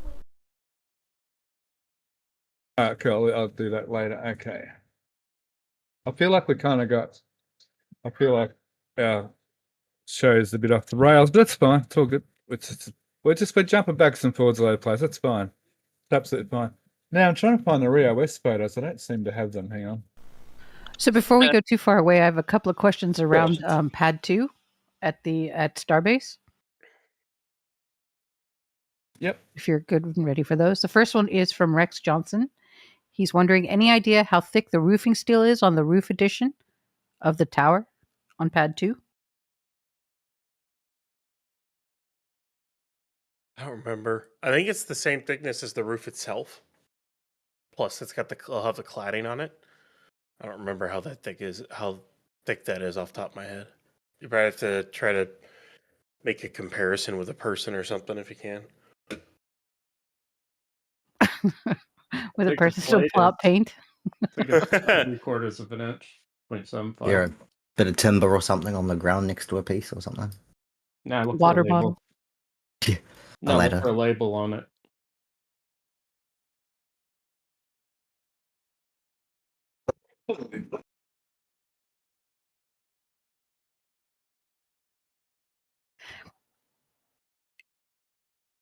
Okay. I'll ask the other question while she's looking for stuff. Troy Bates is wondering, when is the expected completion date for a Gigabay? Define complete. That's a good point. It should be all done in 2028 or somewhere around there. Yeah, I think the steel and whatnot, like the tower cranes, are set to be done. I think it's like August, or something along those lines is when the tower cranes are set to be done. But as for internals, where the turntables, all the work stands, everything is operational, 2028 or later, if not 2029. It'll take a long time to build all those work stands, all those work platforms, get them all installed, and then of course figure out the workflow in that building. That's a lot they have to figure out, and a lot they have to learn. That's version 1 too. They might change it again. Yeah, when they build the second phase of it, here, because I assume I mean we've heard from Dave, and I mean it makes sense to build another one here. Why not? Based off everything they're doing, you've got 2 pads and everything. They're going to want to launch more than 25 times a year, which means you're going to want at least 2 gigabays. Roberts Road will probably get 3 or 4 once it's all said and done, if not more. They'll want to figure out the perfect workflow for it. You know, where you want the boosters, where you want the ships, and how all the bridge cranes will work together. I bet they have a good idea of it, but you know, it's all great in practice until you actually use it and figure it out. So, You mean complete and fully operational is going to be a while. You mean like Mike Dicey said, everyone has a plan before they get punched in the face? Yeah. Yeah. No. And they're also building a lot of the workstations here for Roberts Road, at least in some of the EIS documents stated that.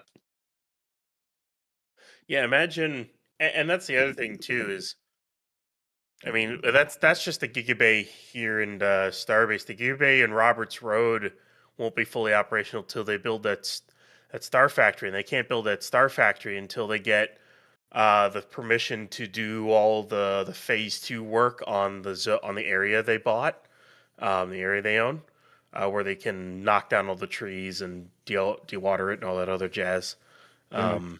Things are trying to condemn a right of way, so there's that as well. So, got a couple more for you. Event Dudes has a question from DOS. It says, for Pad 1 expansion area, are they raising up the dirt a bit?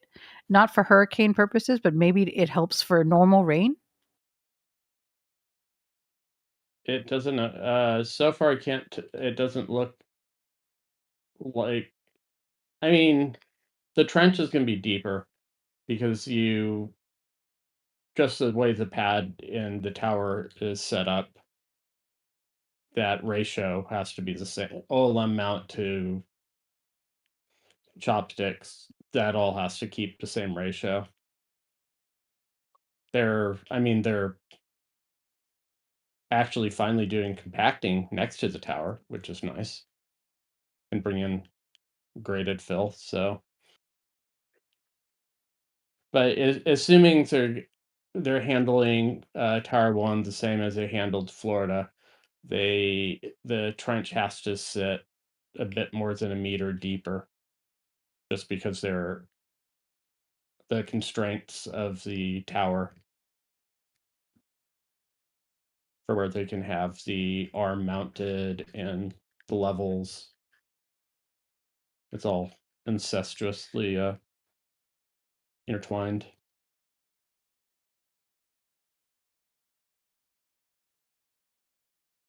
All right. That helped. And I'm sure it did. And then just for clarification purposes, Brian is actually not asking about the roofing steel. He's asking how thick is the roof cladding. That's what he meant to ask. On Tower 2. Oh, like the structures are lifting? I think the flat plates are like 4-inch flat plates or whatever's going on top of the roof. Well, it's the H-beams and then the cladding.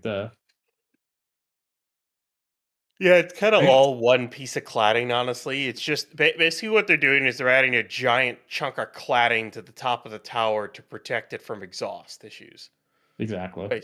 Basically is what they're doing. So the cladding there basically closes all the large gaps. It's got smaller gaps because it'll help air pass through it. Welding. Kind of need to do that. No, that's for welding. Welding, yeah. Instead of plugs. Those are the welding ones. Yeah. Right. So it won't have any gaps then at all.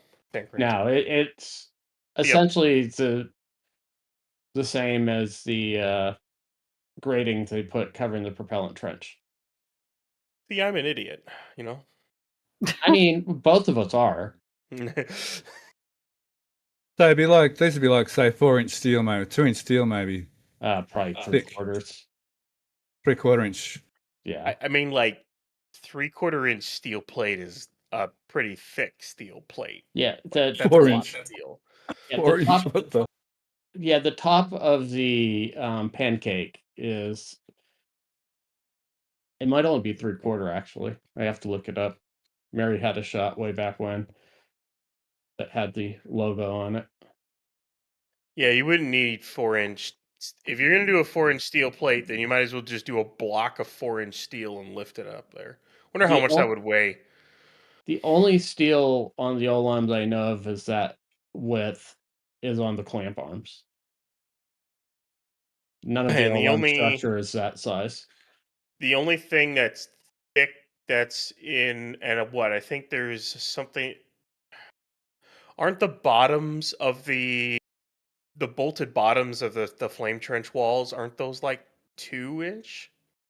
I think those might only be an inch. Or there was only an inch or something. Yeah. Yeah. I have a question on the plating on the top and the extra steel on top. You guys ready for it? Oh no. Sure. Uh-oh. What if they're hardening the tower for a crash? That's why they're adding the extra layer of steel. I don't. That's a crowd pleaser, PK. I was about to say, like, I don't. Well, I mean, from my I'm perspective, kind of excited. Sorry. From my perspective, is if you add that to the top of the tower, so you're basically just adding a bunch more weight to the top. You're not really structurally enhancing the tower itself. Like, not unless you were to add more trusses or gusset plates to the tower. Like, so if a ship hits the utter top of the tower, this will probably protect it from it. Sure. But, like, if a ship hits the side of the tower, this isn't going to really do anything. And I don't really think a ship hitting the side of the tower is really going to do much to the tower. It's more the internals that are going to get hurt. That thing is, like, I forget. How thick are those, the columns again? What are those, 1/4-inch, 1/2-inch steel? The columns I thought were 2. The columns are like 1.5 inches thick. Oh, 2 1.5 inches. thick. So those are like 1.5 inches, 2-inch thick steel filled with concrete and bolted and welded together with truss pieces between the 4 of them. It would take a significant explosion to destroy that tower. Like, significant. Like, I don't even think a full stack blowing up right next to it would barely touch it. And also because a full stack explosion is really more of a fireball. It'll have a shockwave to it, but it's be more than a fireball than anything. What generated the thought was, why couldn't you have just put the plate on top of the existing steel, and why put the second layer of 2 foot of steel beams underneath it? That was what kind of triggered the thought in my mind. My thought was essentially structurally the load could come from anywhere, so it has to be able to transfer it. So you're basically having makes the whole roof surface whatever loading either the Raptors hitting it, which even still that's only would be 200 or 300 pounds per square foot. So that's got to be low. No, that's pounds per inch. Never mind. Yeah. I think most of the existing structure is just a lightweight roof. And if they're sealing it in completely, the plume would normally go through this existing structure. Then making it plates, now you kind of have to frame it. Beefier one on under it. I bet they looked at just doing that, but then the structural engineers went and said, "No, we need to add this to it too," or something along those lines. The other thing that triggered me was we saw that they added those extra plates between the square tower and the outrigging triangular pieces, and those outside top beams, I believe, of the square tower were the flange was horizontal versus vertical. and it appeared they welded across those like they were stiffening them, and that's Yes. that was the reason I thought too. Yeah, and those stiffeners, they're applying to both the top and the bottom web of those. I mean, yeah, between the flanges. So Like And that, also, and those stiffeners just add additional strength to the outside triangular sections. That Yeah.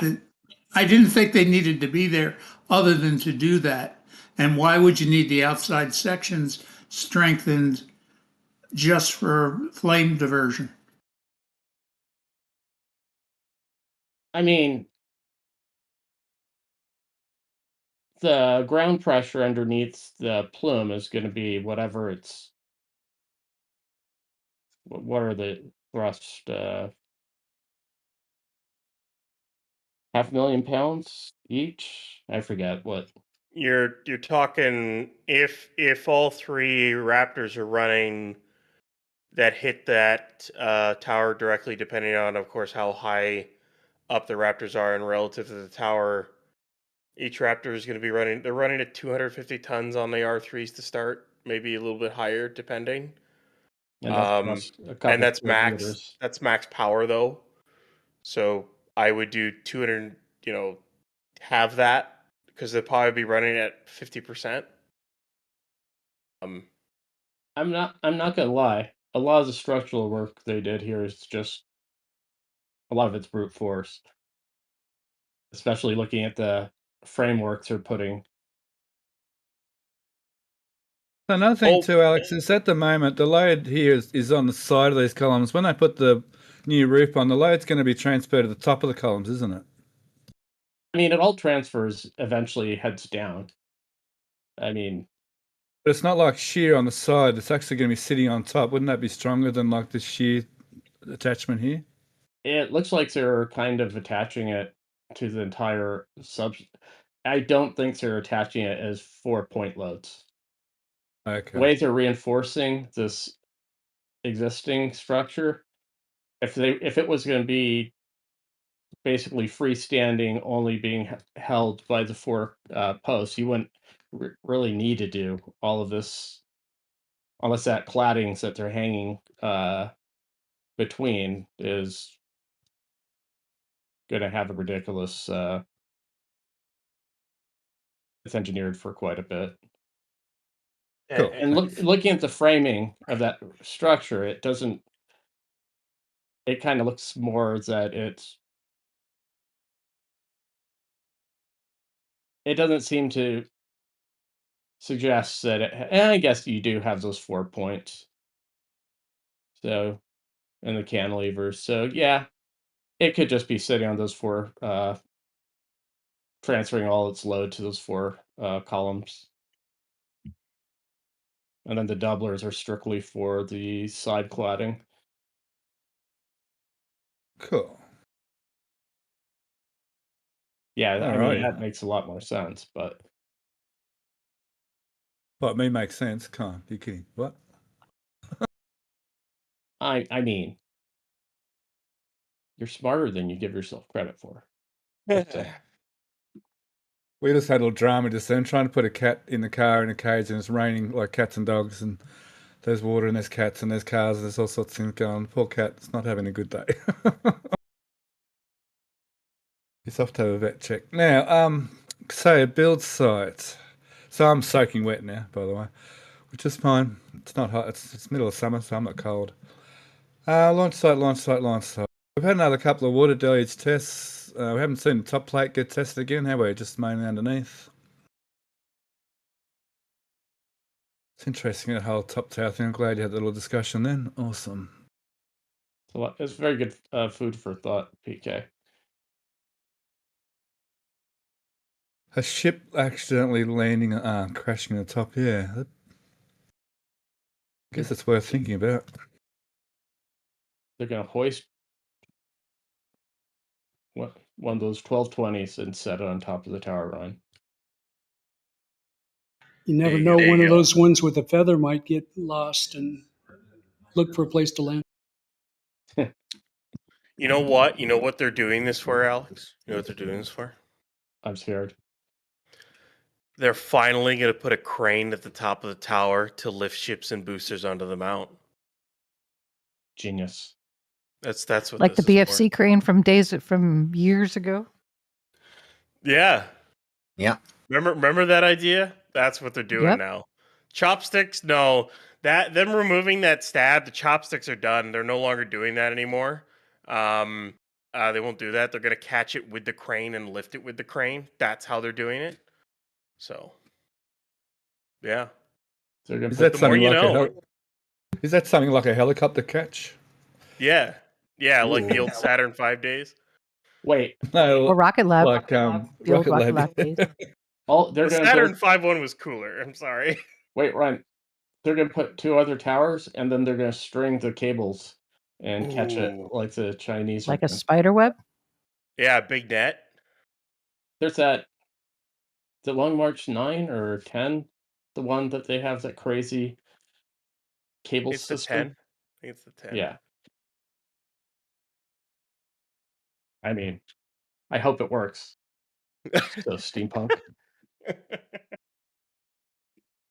I had to bring that back. God, I remember when they did that. My initial because when I first saw that, I immediately looked up the capacity of tower cranes and went, how do they? Yeah, one of the craziest ideas you ever did see. It was an actual plan to try to save the S1C.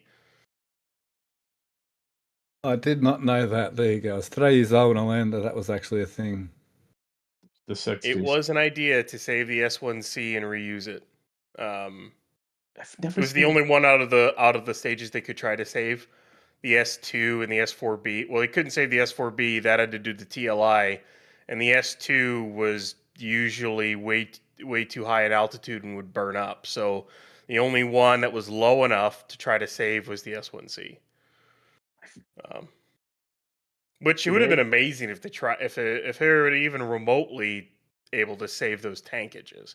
Even just saving the tankages and replacing the engines would have been impressive. But yeah, no. All right. Today's years old when learning that the whole back of a guppy comes off. Yeah. Yeah, I thought it just swung out of the way. I didn't realize it fully came apart. No. I thought it just opened at the front. It does both. That's crazy. Yeah, because they use the guppy for anything the size of the S4B and down. Because the S2 and the S1C had to be transported via the good old Pegasus barge to and from Michoud.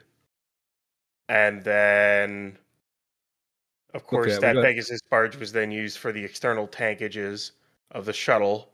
And then, of course, it's now used for the SLS core stage. So it's been around. Okay, we got Weber talking about What? Apollo. We'll never shut him up now. What? It's space flight. My favorite about the doors, they're multi-use. They're also being used for railing. Yeah, they are.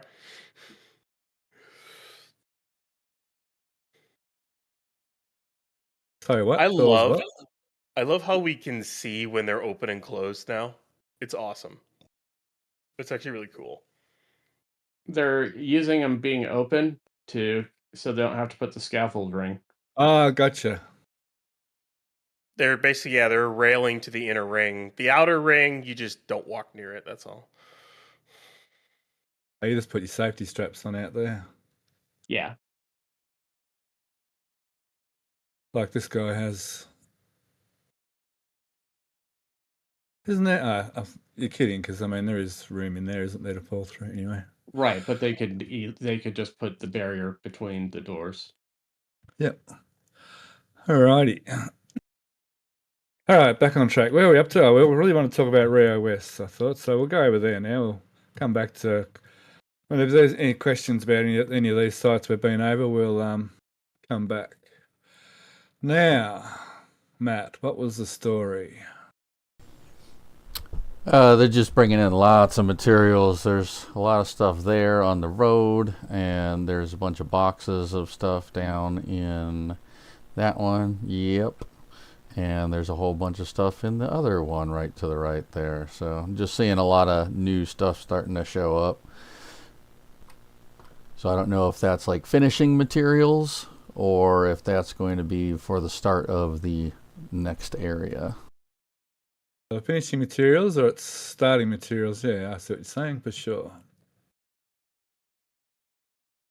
So, I mean, it could be finishing stuff because they're starting to not be able to use these areas for staging anymore. Jeez. Little alleyway down in the middle there. It's kind of cool. When did that be drive-in? Well, looks like it might be drive-in. Although they don't need to. Parking's on the outside, so maybe not. Maybe just for like lawnmowers or whatever equipment to come in. Rubbish. Rubbish, yeah. I'm not talking rubbish. There's a few openings in there, yeah. These are looking rather smart these days. I haven't seen them for a few weeks.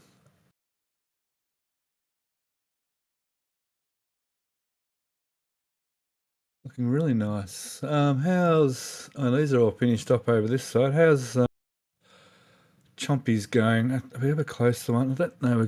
I haven't looked at these images yet. Not sure we've got a close one of Chompy's. Doesn't look like it. No, that's all. Okay, this will do. I'd say Chompy's is sort of maybe ready to be operational. They still haven't filled in the swimming pool yet with water. It's still a bit dangerous to jump into.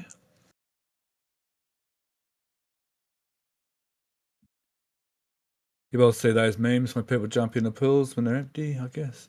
So these houses, yeah, look kind of finished to here. They're actually being used yet for residences yet. Residents. Oh, maybe.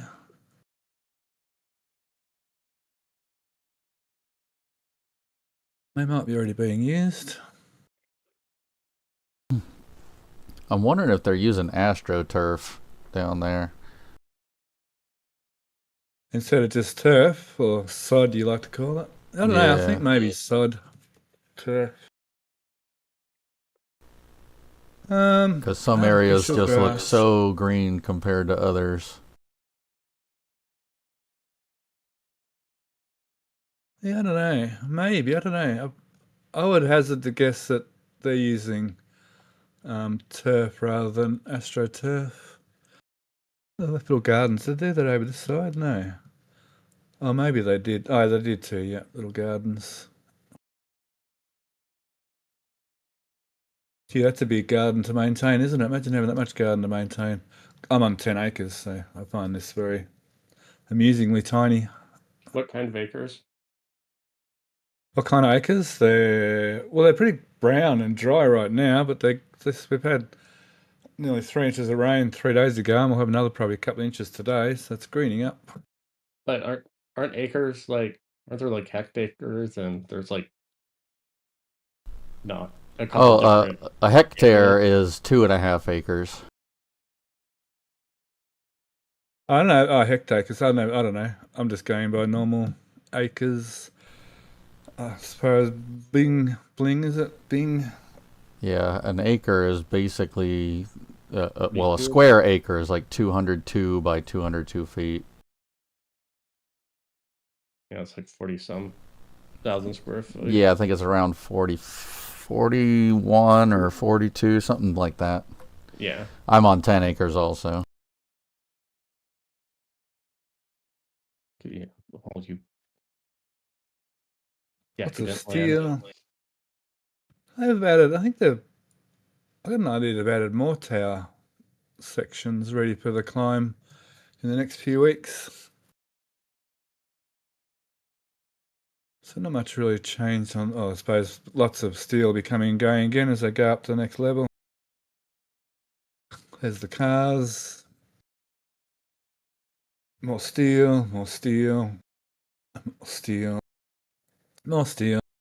And somewhere here we've got some soil. Well, here's some soil.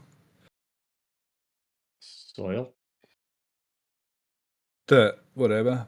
Stuff that Dirt is dirt. on the ground. It's stuff and things. I'm gonna Google that one day, the difference between soil and dirt, if there's actually a difference. There or is it's a just- difference. So I don't think, is this the site? No, that's not the site. We found the site that they're digging the fill from. Oh, this site here, yeah. Which we've got a map. Oh, we did this on show and tell, I think. Where is that? Where am I? Where am I? Here in this folder. No, that's not a folder. Hang on. Yeah, you don't want microbiologists to come and start yelling at you. In this folder. This map, yeah. So there's over this area, I think we're looking at in this other photo. So that photo, I think that photo near the river there. Yeah, that's that one, and the other one is Lerma. The Lerma dirt pit is where they're getting the dirt from. Yeah, that one. Which is that shot. Correct.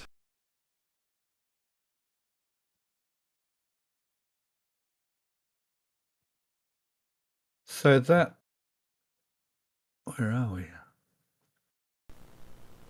If you show a slightly more zoomed out picture, you can see the turn in and the turn of the actual road and all that kind of stuff from it.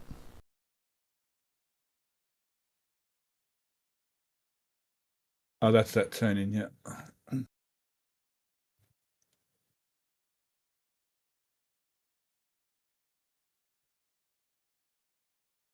That's, I mean, it's an old map, so it's not that road. Go back to the other picture. Now go over one on your bottom screen there. Go other way. To the left. There you go. There you go. Now you can see that main road out there and how it turns up and over and stuff, and that's what you're seeing right around the L of Lerma up there. No, that's Highway 4. Up there. There you go, right there. Yep. Yeah, that one. Then they drive down, go down Highway 4, and then go towards the launch site. Oh, that's not Highway 4. No. Correct. Oh, that's what's got me. Of course.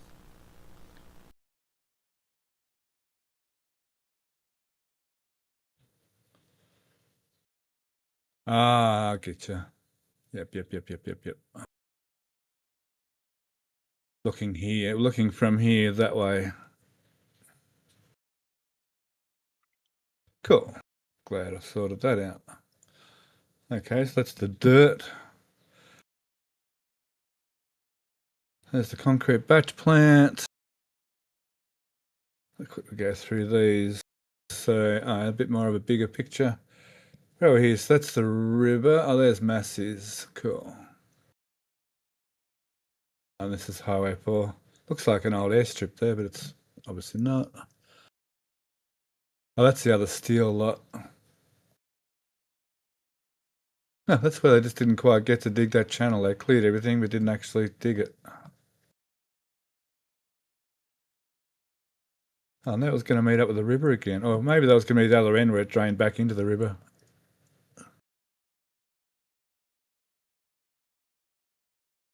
Wasn't that going to be a freshwater canal for farming?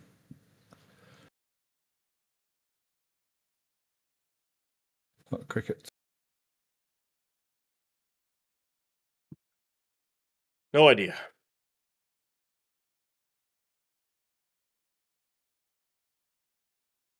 Okay.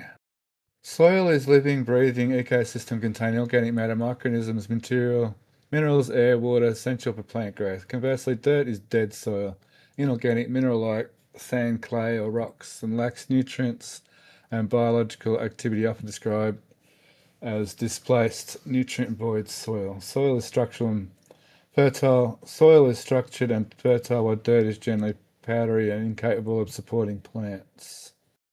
Well, there you go. Thanks, Indy. There you go. Difference between soil and dirt. There's also sand if you really want to go down the rabbit hole. It's what Florida's built on. Aggregates. Yeah, what dirt, soil, fill, aggregates, sand, pumice, rock, all the different kinds of rock. We can keep going. Clay. Right? Yep. Cool. Let's not go there. All right, where are we up to? I mean, I have sandstone and siltstone that I'm built on, so. I was going to say the salty islands and the coral is destroyed to build the Chinese bases.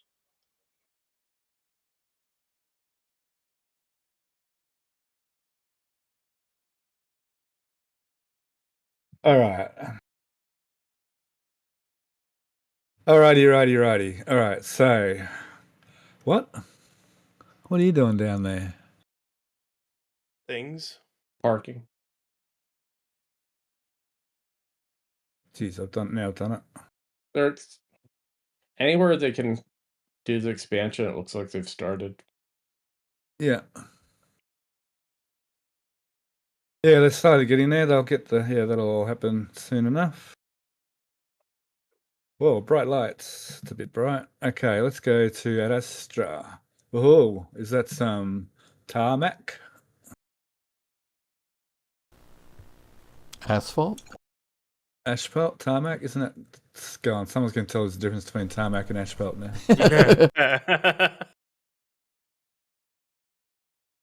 But tarmac was just a generic. Isn't bitches something or other technically? Bitumen? Yeah. Oh, bitumen, yeah. Bitumen's the very bottom of the fraction of fracking tower, yeah. Pitch. They could call it pitch as well. Bitumen, yeah.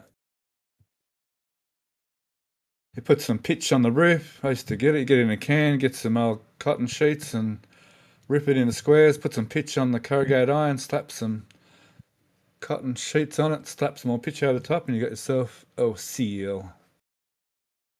A baby seal.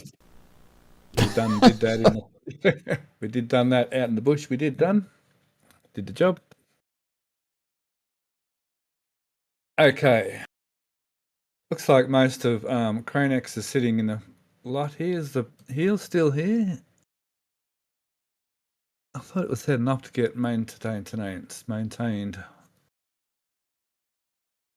Anyhow. What are you doing?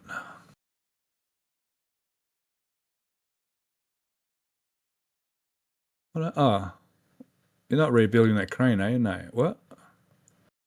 Uploading counterweights. Crane's got going to the rocket garden. Boy, what a junkyard. Can't believe they still have that crane. Okay. You find it funny that those wide transporters, they just like, no, we're going to store them here now. They got new shiny SPMTs, so those are so last week. Yeah, right. Yeah. Like the day as a flyover, their brand spanking new SPMT showed up. Are these actually brand new ones again, are they? Yeah. Those are the SPMT trailers, so they can either self-propel them or they can hook up a semi and pull them. Yeah, but they had them at Sanchez before. Already. Yeah, they did. And my guess is they checked them out, and now they're storing them there until they need them. And those are brand spanking new SPMTs right there. They still have the new SPMT smell and taste. Yeah, nice coat of paint, all before getting tortured and used.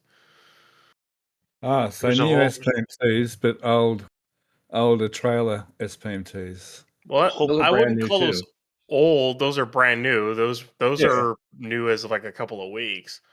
That's what I mean. Yeah. Look at all the counterweights they have sitting there. Yeah. They always have a boatload of counterweights just all over the place here. The one's off crane next to here, and not sure which one these are for. Not sure which crane these are for. I need BJ. That to one tell me. right there. Oh, its own ones. This one. I think it's literally that one right there. When I use these. And then you've got the 11K's boom sitting there while its spools and other whatnot get overhauled. Okay. Oh, same. Oh, valves. That doesn't been there for ever. Feels like. Yeah. 2 turntables not getting used. I thought the foot was going away as well. It might be gone by the time this week's flyover happens. Sure, yeah. Oh, there's another nice zoomed out shot showing where everything is in relation to each other. Okay, we looked at that. Okay, where are we up to? Quick look at the boat. The Whittle boat. What's left of it? Yeah, they're getting there. That's sad. That's part of progress. Think of the positive. It just means there's progress going on. I mean, she's dated. She's been around for a while. Ryan. It was Bill. What was it? Laid down in what? 63, you were saying? I just say it's got to be 50 years old, right? Somewhere around there. 60-some years old. Plus, there's a new one coming. It's old. The predecessor, the next ship to bear its name, is already in sea trials. So good to hear SLS that. Was designed about Core Technologies was designed about the same time as this carrier. Wait, what? I mean, I know it's about a decade older than Shuttle Tech. When this thing, we didn't even have omnidirectional radar when they designed this thing. And omnidirectional radar is like 60 years old. It was in R&D because the first ships to use it were the USS Bainbridge and USS Enterprise with its nice boxy scan-far radar under its bridge. Remember that thing? You could probably look it up. It's some of the original pictures of CVN 65, USS Enterprise. So here's a couple dates for you. Construction was started October 22nd, 1964, and launched in May of 67. Yeah, but it's probably designed in the 50s. Oh yeah, for sure. It was launched after the Enterprise. The Enterprise was launched in 1960. But it was the last non-nuclear powered supercarrier that we built. Because we built the Enterprise, built this one, and then they designed from lessons learned from the Enterprise and lessons learned from these. They then designed and built the Nimitz class, and the rest is history. They built several Nimitz. They built 10 Nimitz class ships. That's Ford is the next one, or is it? And then the Gerald R. Ford class after that. The Ford is the first one. The JFK is the second one, and the USS Enterprise is the third one. So CVN 78, CVN 79, and CVN 80 are the 3 first Gerald R. Fords, and then the USS Doris Miller, I think, is CVN 81. And if you want to melt your brain, watch the sea trials of these carriers. Oh, it's hilarious what they can do, especially the nuclear ones. Oh, the hard stop turn is just hard stopping, turning. It's like, oh yeah, they can do that. They're 100,000 tons. Like this one didn't even weigh that much. This one was like 60,000 tons. I mean, this is like almost the size as the Marine carriers or their landing vessels. This carrier, and this is the original design of the Essex class, mind you. This is not the upgraded Essex design with the angled flight deck, which they eventually added on to some of the, especially the long haul, some of the Essex classes that survived the war and went into the Cold War. This one is 60,000 tons. The original Essexes were 20,000. So this had a displacement of 3 Essex class aircraft carriers. And that was the premier carrier for the United States Navy in the Second World War, which we built 21 of them. 24. I think 20. I think we built 24 and 21 saw combat. Little carrier lesson for you. These angled, you mean the angled landing strip? Pioneered by the British. In fact, So most was of the, what's funny is, sorry. I was going to say what's funny is most of the revolutionary technologies that went to our super carriers were pioneered by the British. Armored flight decks, angled flight decks, the steam catapult, all developed by the British. And then we improved upon it. And then they went to the more I traditional light carriers, I think. the ski jump on on the 2 Queen Elizabeth class. So it's was it hilarious when you see. Has it always had a? Has the JFK always had an angled landing deck? Yeah, I think it was the Forstall was the first one to have it integrated. The Forstall class. The Midways and the Essexes had it added on after the fact. And that was that. Because there was only 2 other carriers to survive the war, and that was the USS Enterprise and the USS Saratoga. And the Enterprise, which still pisses me off to this day, was scrapped. It was the most decorated U.S. Navy warship in history, but was never made into a museum and got scrapped. And of course, the Saratoga was used in a couple of nuclear tests before it sank. Yeah. I mean, at So least. wait, did they add? So did they add the angled ship to the Midway? Did they later on? Yeah. I think just about to every single Midway class they added the angled flight deck too. Sorry, Alex, go ahead. No, it's a contacts related. But it that was also to deal with the heavier, jet aircraft and everything like that. Yeah. There came a point at which the Essex couldn't deal with it as much anymore, and that's why they got retired. The holes weren't long enough, and it just came a point which you just can't keep adding technology to it. Like I love how people always say bring back the Iowas. It's like, no, don't. They're so outdated. We don't even have the shells for them anymore, let alone the powder cartridges. And naval guns that can go 25 miles are not great when you have missiles that can go hundreds. Yeah. What's the point? The only thing they're good for is shore bombardment with a very, very asymmetric threat. You can even with modern, you couldn't use a battleship. I mean, no. The Juntas basically draws the U.S. Navy. Ooh, I shouldn't really. I mean, we could go down the rabbit hole of why I think the U.S. Navy is in massive trouble right now because they can't seem to decide on how to build warships anymore.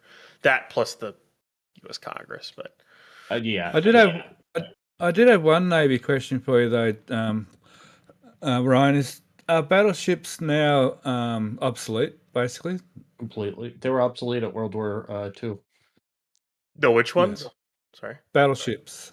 Oh, battleships were December 7th, 1941, and was the last day of the reign of the battleship. Yeah. There was that was the last day when Kido Butai sent with 6 carriers sent enough planes to completely nearly destroy the U.S. Pacific Fleet. That was the last day battleships ever had any reign on sea power. There was That was the last day. There was one engagement between two battleships in the Pacific theater post. God, what was that? There were a few engagements here and there. The final battleship on battleship engagement was the Battle of the Surigao Strait. Yeah. Where the southern force of the Japanese for the larger Battle of Leyte Gulf, where the U.S. 7th Fleet under Thomas Kinkaid engaged like really old like World War I era or interwar era battleships, and they got completely obliterated by Thomas Kinkaid's fleet. That was the last ever engagement of battleship on battleship, and after that it would be it. So yeah, I mean, arguably, carriers are more for force projection, modern autonomous vehicles, however you want to classify them, have pretty much made them obsolete. Yeah, and I've heard an opinion that even drones, or what you call them, autonomous planes, may even do away with the need for aircraft carriers eventually too. Aircraft carriers are more for a projection and power show of force in deployment. Logistics is you can't have a deep water navy without logistics, and you can't project power without logistics. like All right. That goes to one of the big problems with the U.S. Navy is they've outsourced pretty much most of the logistics to private entities. like I will say one of the craziest stats was if you look back at the U.S. Navy in the Pacific during the Second World War, the logistics required to supply the U.S. Third or Fifth Fleet. It was the same fleet; they just changed names. The Fifth Fleet, it was called the Fifth Fleet under Raymond Spruance, and it was called the Third Fleet under Bull Halsey. But the logistics train to help supply that was the Service Force Pacific Fleet. It was like 600 ships of oilers, auxiliary ships, floating dry docks, floating dockyards, you name it. Like they had the capability to. We don't even have this capability today right now, but they had the capability to bring out a floating dry dock, bring an Iowa class battleship into it, and bring an Iowa class battleship out of the water in the middle of the Pacific Ocean and work on it. They had that capability back then, which is nuts. Yeah, reading up on or watching anything on the Pacific Theater, stunning. I could go on forever. Yeah, literally, I could go on forever on it. Yeah, it's logistics wins. I mean, Berlin Airlift was the last great logistics flex. I will consider my question well and truly answered. Thank you very much. I wouldn't say it's the last one. I think the Barksdale AFB raid by the B-52s in Desert Storm was pretty logistics flex. Yeah. They took off from Barksdale Air Force Base in Louisiana, and they were without ever landing once. They went all the way to Iraq with aerial refills, launched their cruise missiles, and flew all the way back. Yeah. And there's no other country on the face of the planet that could have done that. So, Ryan, we'll be adding a new show on Wednesdays called U.S. Military History Expanded. I mean, don't tempt me. I like that. To me, it was a good time. Yeah, right? Where from? From which state?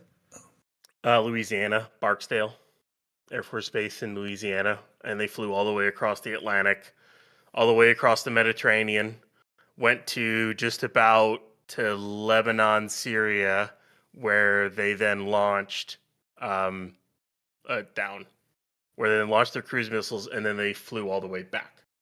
Yeah. Some of the early the B-52 Afghanistan Tora Bora were also the first Yeah. wave before they went to Diego Garcia were essentially flying circumnavigating the globe essentially for More or their less. round trips. Yeah. That's a big flight. All right, now back to Starbase. Hey, it's nearly orbit, okay? It's nearly Xpanded. orbit. He's So, taking the, expanded very literally. Expander.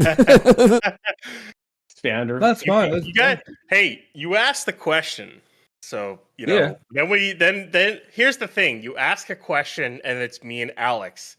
So you better be prepared for us to eventually go off on a tangent. Oh, we're down for it. We're just gonna give you crap for it too at the same time. No, I think that's to be honest, Ryan, that's part of doing this show. People like yourself and Alex that are like this, that are like that, make it really easy to facilitate a conversation. Because quite often a simple question I ask goes down a rabbit hole that a lot of people are interested in anyway. A lot of the questions I ask aren't necessarily my questions, and sometimes I know the answers, but they're questions I see a lot around, and so I'm thankful that I have you and Alex on the show, to be honest. Thank you very much. It's a lot of fun. And we always knew this show was going to be a show for rabbit holes and going off topic a little bit, so that's fine. We're restricted from doing that on the main live streams and on the show and tells and that. We sort of go be a bit more, centered on Starbase. But this show is all about branching out in all the different arms that are to do with Starbase, and that could be any types of space flight. And we're happy to be looking at that aircraft carrier getting scrapped. So I was always going to ask you questions about the Navy this week anyway, especially about like battleships and destroyers. So I appreciate it. Thanks. We're all surprised just how much you know about the Navy. I'm not surprised. Surprised is not really not the right word. Respect that you know so much about the whole history of ships and so on with the Navy. That's pretty impressive. Now, I've got a ground photo here of some of this stuff over here. I think it's in Discord. Hang on. Yeah, I'm wondering if they're adding a third stadium right there. I see. Stadium. Or is it the start of the next train? Going back in photos, we'd be able to see what sort of piles were drilled in here if they've already done piles. Definitely looks like they're starting a new train on the other side of the other one, just a little bit farther down. They're definitely preparing the land and everything for that. Because I know the first phase was 3 trains, and then they were going to add another 2, 3, something like that. Yes. So what is this that we're looking at? What are they building here? Those are flare stacks. Sometimes when the LPG production, there's times where you need to burn a little bit of excessive LPG, and this is just basically a flame stack on steroids, like on a lot of steroids at that. It's not continuously operated. It's only operated when there's, I believe Alex described it as like surges in the system. Primarily maintenance or anomalies. So if they have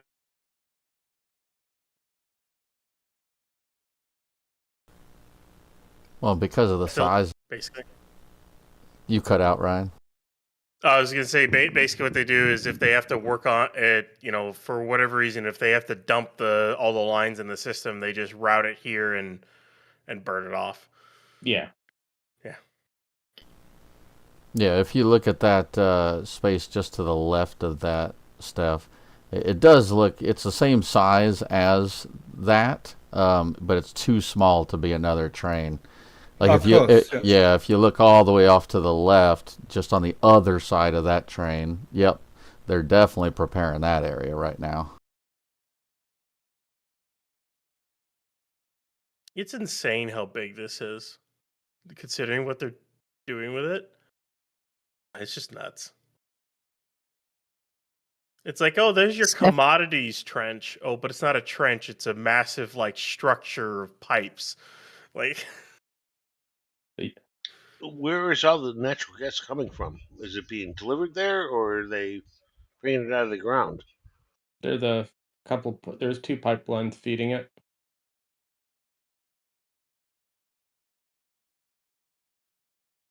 yeah, From Okay. where, Alex? I'm not sure. Wasn't it like North Texas or something like that? Yeah, it's like up above Houston or something like that. I don't remember exactly where. Yeah, I think there was something about like a 500-mile pipeline or something. Thank you.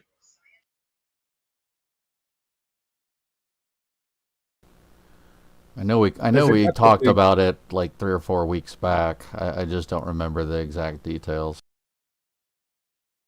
There's a couple of big pipelines in the area. There's a massive one.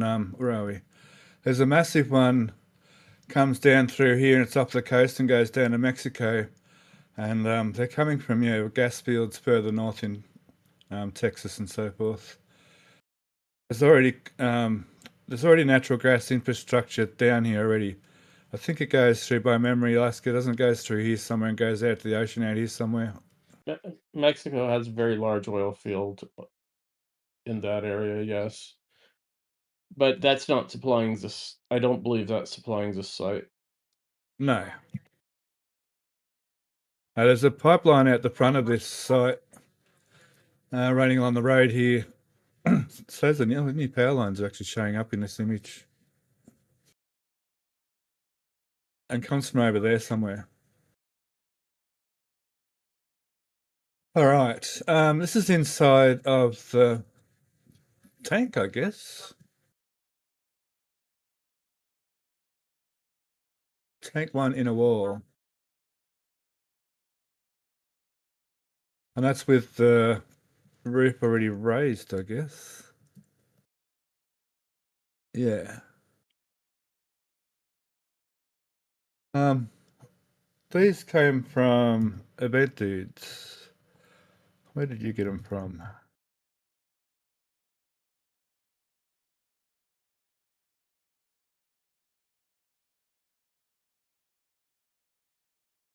Like I Okay, said this is before, SpaceX just needs one of those for methane and one of those for liquid oxygen.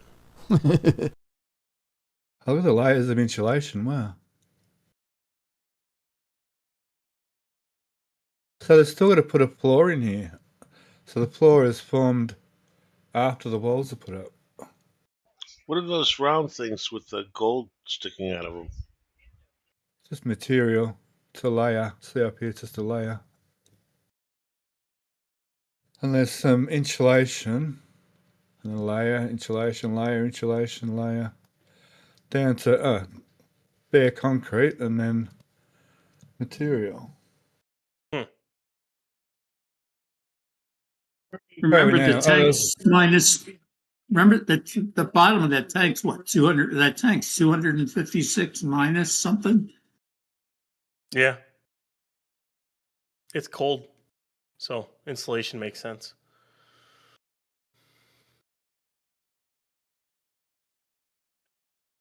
Oh, now, train 3, acid gas removal and main cryo racks. Acid gas, is it the sulfites you talk about, Alex? There's all sorts of good stuff in natural gas that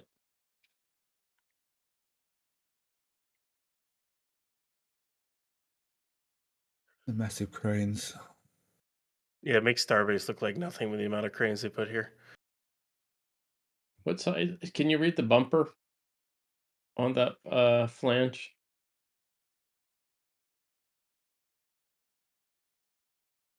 It's hard to tell.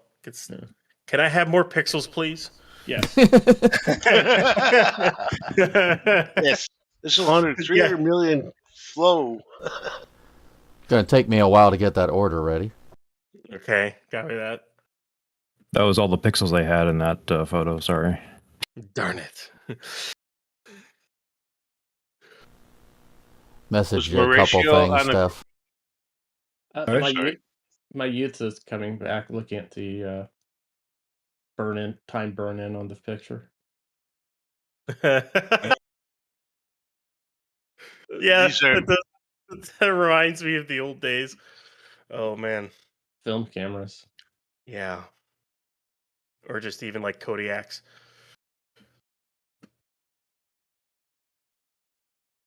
these Event photos aren't news. from Mauricio, is what I was going to ask.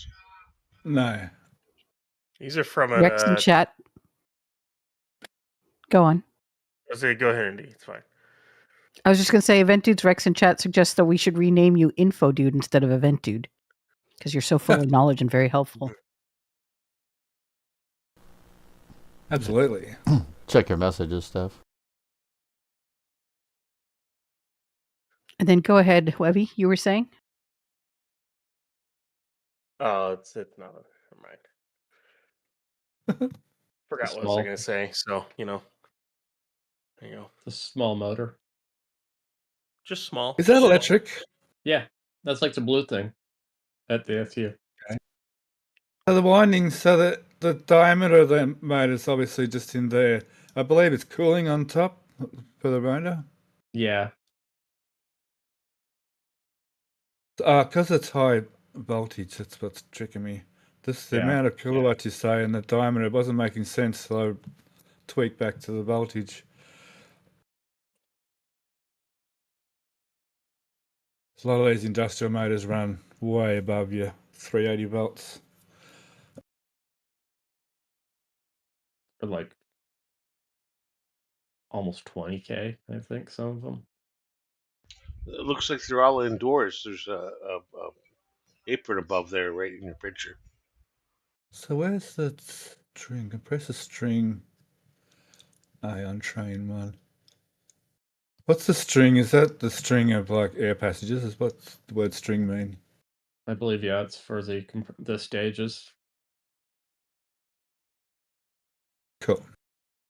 The big lifting lifting hooks and everything.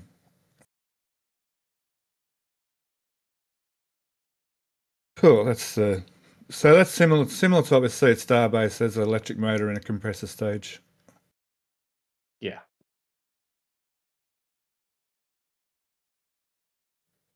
Vaporizers. So they're calling these vaporizers.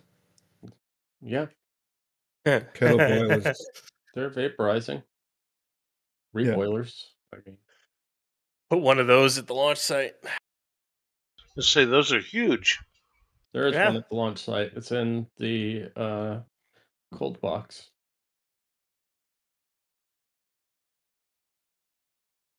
I meant one for or put a couple there so they can Oh, sub chill. Yeah.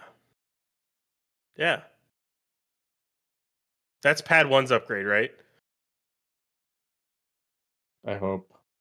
They'll go to densification.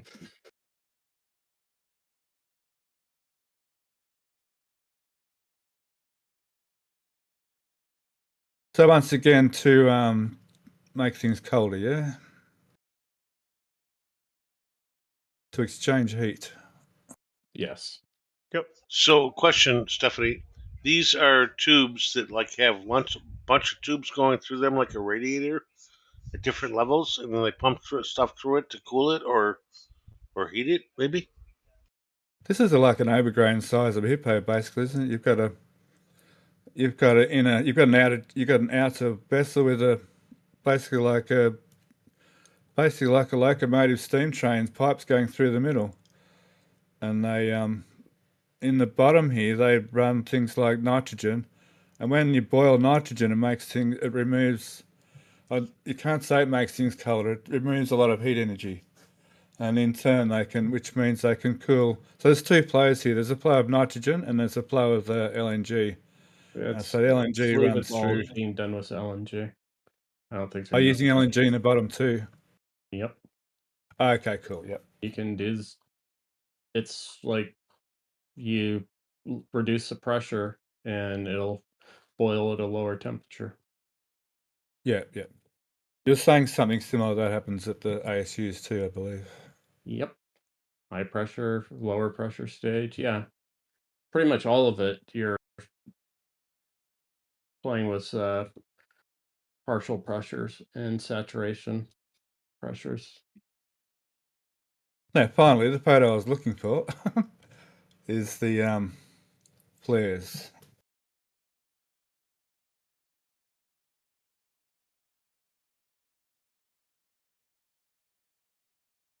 A lot of outlets. On a rotisserie up there. It's the size for roasting a right. dinosaur. Not even that. Like a Leviathan or something.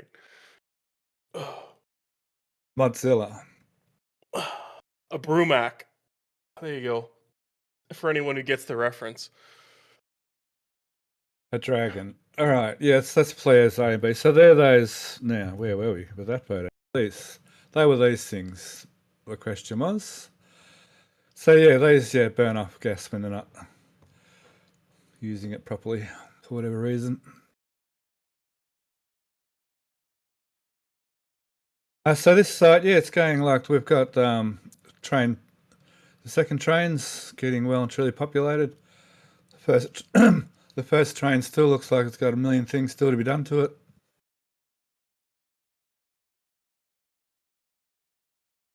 Looks like pretty intricate systems. So some of those photos, let's go back. That train in here. So this roof, we should really be able to see this structure, shouldn't we? So I believe that's in this area in here. It's directly above it by the on either side, below or above where these flare stacks are.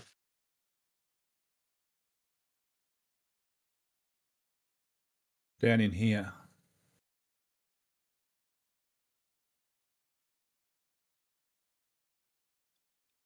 So this was back in when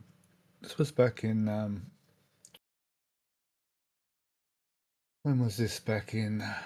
This was November, December, yeah. So perhaps here we're looking at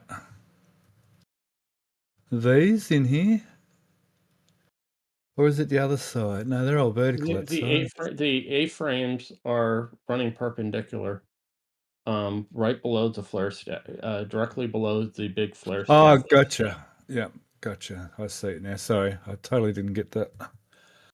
Thank you for your patience there. That's what we're looking at up there. Hello, big bridge cranes. Right there. So these are running in line. So that's running in line in here.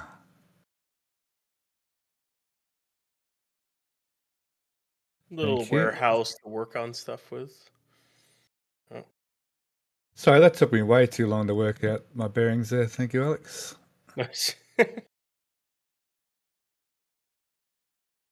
Now these are the big reboilers.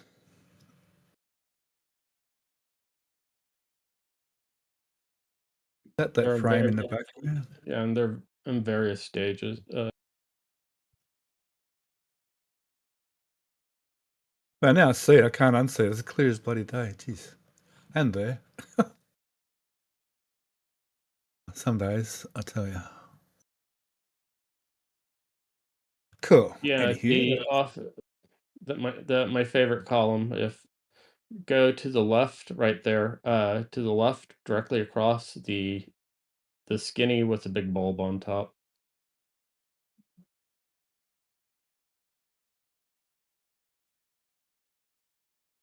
Are they similar? They're probably different parts of the process. Yep. I think that's a ethylene, ethylene. Yeah. We've got a picture of that. Yeah, they're constantly. I mean, the whole gag. You're doing fractional distillation to clean up your stream and get rid of.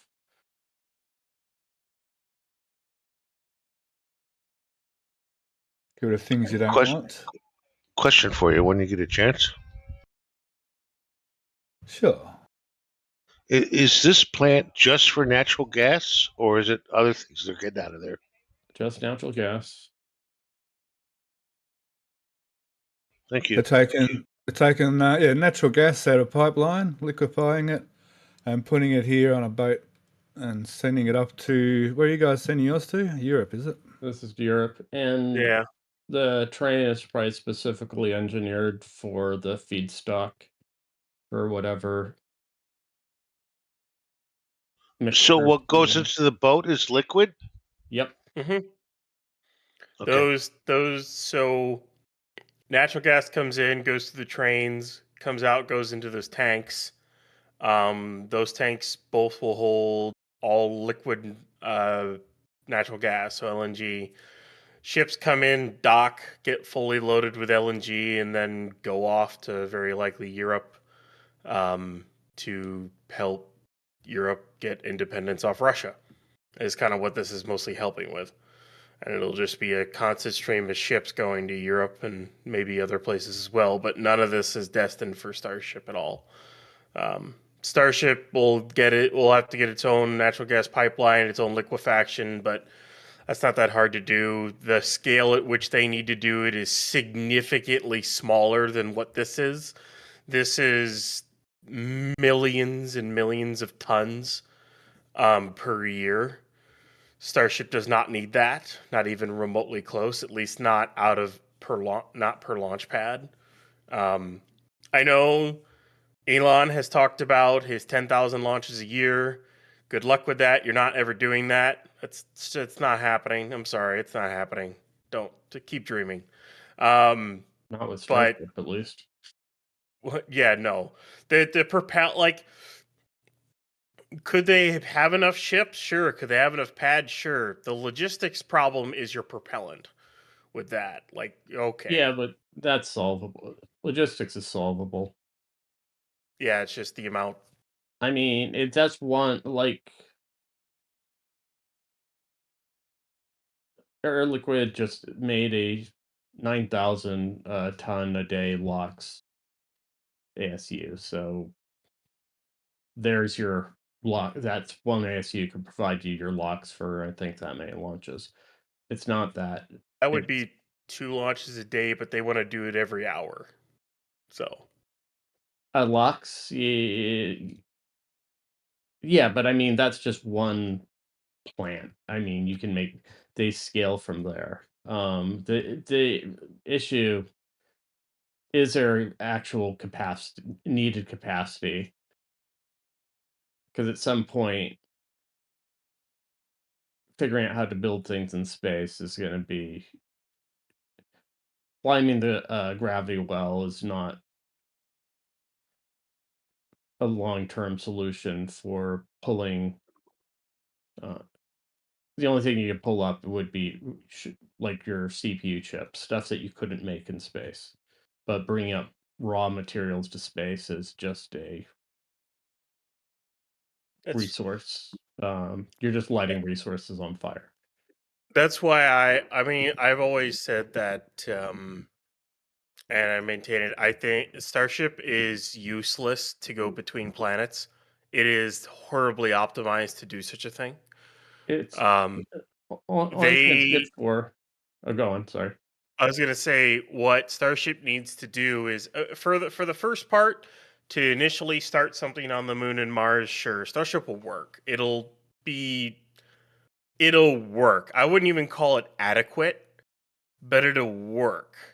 What you really need to do is you need to build a ship in orbit, low Earth orbit, using Starship, because then you don't have to do refueling runs. You just have to do mass runs. So you're just dumping 200, maybe even 300 metric tons into orbit and reusing each vehicle. You're still lighting prop on fire like crazy, but you're building a ship in space with a nuclear engine that can go between planets. That'll be much more efficient, can carry a lot more. And then Starship is the shuttle between, say, the moon and low lunar orbit, the Earth and low Earth orbit, and Mars and low Mars orbit. Or you make something that's a little bit different than Starship, maybe that's a little more efficient. But the biggest thing is Starship is horribly inefficient to be able to actually build a colony on Mars. It's horribly inefficient to do such a thing. to try to lean on Starship to do that's just stupid. No, I'm Well- sorry, but that's stupid. I mean, it's a crutch. Getting to the point that realistically, if you want to, unless you're doing a mass driver to get stuff off the surface of the moon, asteroids are your best bet for getting propellant from space. Hauling propellant up from Earth is just a horrible fiction for a long-term proposition. So the belters then? Exactly. No, it's the only because the thing is, Starship works just for pulling stuff up to gravity well to low Earth orbit. Well, that's it. Yeah, that's everything else is. We have this ship in space, so we're going to utilize it. But if I'm building vehicles that doesn't have to deal with all of the dynamics of re-entry into getting up and back from Earth, I'm not going to. That's added mass that isn't really needed. We need the fusion drive from the Expanse. We might as well pick any imaginary. Well, it's not as imaginary. Expanse is more based in reality than most. Any mass drives are in and of themselves. I mean, it's physics at a certain point. You have to accelerate the reaction mass. You got to pick up the mass from somewhere. You're accelerating. It's unless you start collecting atoms in space and accelerating that sort of. But at that point, you're going to need such ridiculous energy outputs because you don't have high density anything. So in chat, someone's saying, before we were focusing on near-term goals, now we're looking at ring gates outside Jupiter's orbit. That's a stressful. Yeah, we're gonna discover the proto-molecule, and then we're gonna get ring gates. I don't want I want a development version. I don't want a alpha. Protover. Yeah. So personally, my view has always been that Mars is just one of the stepping stones to go further into asteroid mining. I think asteroid mining is definitely in the far future. Asteroids are literally asteroids are easier to get to than Mars. You don't have a gravity well. Literally, though, one of the more hilarious parts about the Expanse is we colonize the moon, we colonize Mars. And then in order to build up the moon, Mars, and Earth, we then colonize the belt or the asteroid belt and mine all the asteroids for materials to supply and build up everything as we use up resources on both planets. And then of course you get the resentment and everything is you get the Mars Colonial Republic, you get the UN, you get the Belters. And it's like, it seems like a very realistic way of things happening, but, I think the asteroid belt's going to be crucial in, like Alex said, getting the materials and propellants and things to be able to look further than what we're looking now in the space travel we have right now. The amount of resources needed, I don't think Earth, Mars, and Moon can supply those sort of resources. But asteroid belts for sure. The Moon, depending what's there, but there's larger issues. Is what the Moon gives you.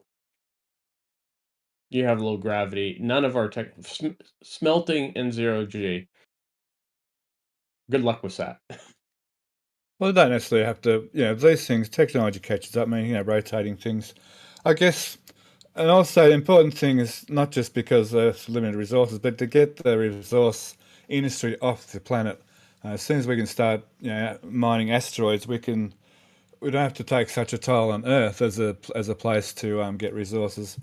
and especially in the bulk quantities that are going to be needed in the future. I think a lot of stuff's going to leave is better off not on the planet Earth. I think that's a good goal to go forward on.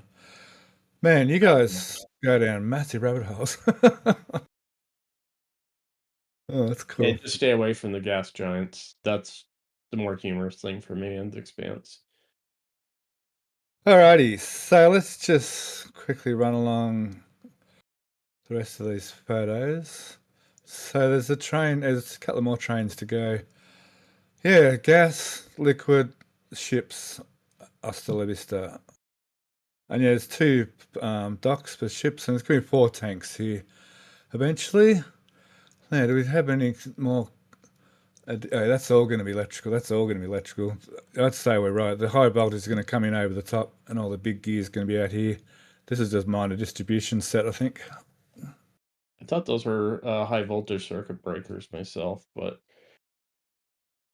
Maybe it seems, considering the seems size and the backwards. gap and everything, it's yeah, it does. But this all seems sort of too close together, too small for the height for the HP. Considering how much it's all spread out and up here, up high, I kind of got a feeling the first big step downs are going to be out here. I mean, maybe I could be wrong. You have the circuit breakers that are running at the transmission line voltage. Those are that's the circuit breakers that I'd expect here.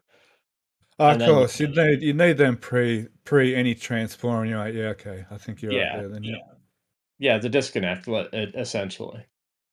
Yeah. It's just weird how it's laid out. No, that's right. It's going to come in there, go out there. Yeah, and then pop back up. But then because a lot of it's underground. Isn't it underground further along? It's all underground, isn't it? Or is there a power line along here? I think it's underground. There's a train. So it goes straight away underground. Yeah. So that'll be out here. It'll come underground out that area. Probably. And it'll fan out from there. But yeah, that's what I think is just a disconnect. Because you have... Oh, here we go. The lines are coming down here. Those low ones I don't think are... Yeah. Those are just where you land it from the... They're still at transmission voltage. Yeah, and then into this input. Yeah. I was going to say that the towers there look a lot like what they did at our airport here in Rochester, where they're going to do a long distance underground transfer. I don't know where they're going with if it would be underground there. Man, this site's going to use so much electricity. Okay. Awesome. Anything remarkable at the port? There's the dredges back in this area, I see. Seems a busy kind of machine. Apparently it runs all the time. Digging away. So what's with the prawns in that area? The prawns don't matter so much in the port, because would that affect the prawns? I'm not saying it is. I'm not being funny. I'm just curious. It's how infrastructure works in everything. You essentially give up certain areas. Sure, yeah. So I was trying to find, isn't there, there's a dock over that side for the shrimp guys.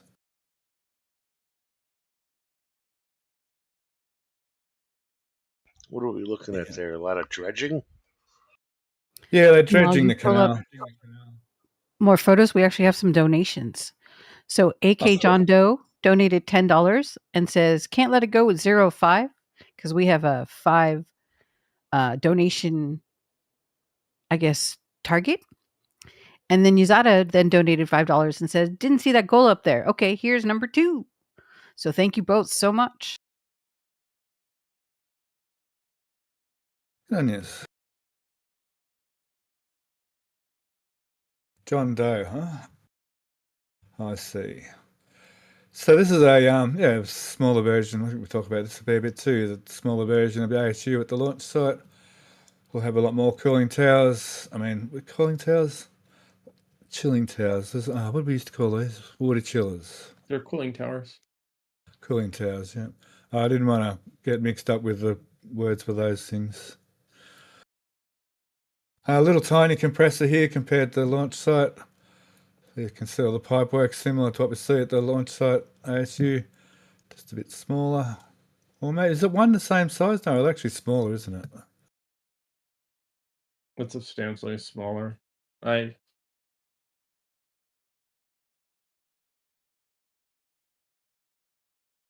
then they must be behind that tank, must be the intercoolers, yeah. They're underneath where they're going back and forth. Oh, under here. Yeah, because the main compressor is directly in line with the blue. Yeah, it's right there is where the compressor is. Yeah. Yeah, cool. Oh, I can see him down there now. I knew that. Little control box. So see, this will all be similar, little tiny, these ones.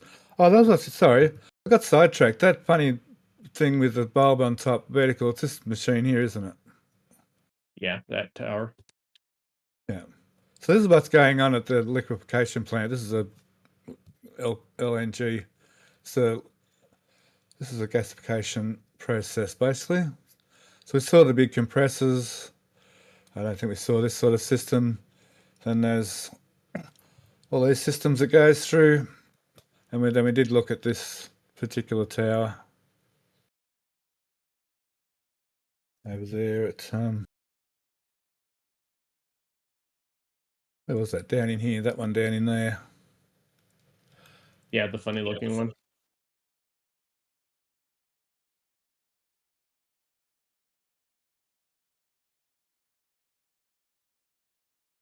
Oh, we got sidetracked there a bit.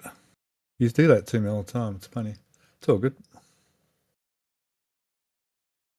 Yeah, are they the same? Yeah.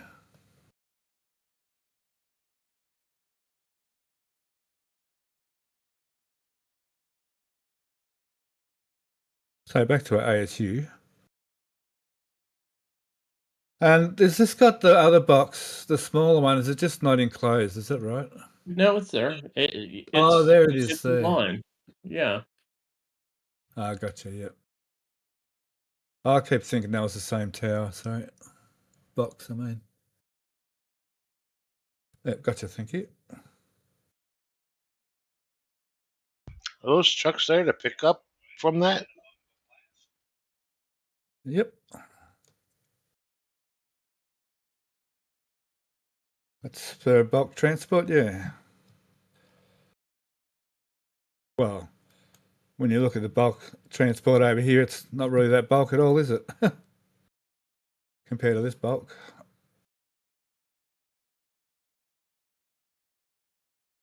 And do we know if these are going to Starbase? Is that correct at the moment? They're going to Starbase into Massey's, yeah. Yeah, cool. I mean, it's probably going to continue to supply Massey's. Okay, yeah. Otherwise, they would need their own set of trucks for their own ASU, and not only that, they would need an offload point as well, which, yeah, I think they're going to try to avoid making an offload point and just dumping it all into the tank farm.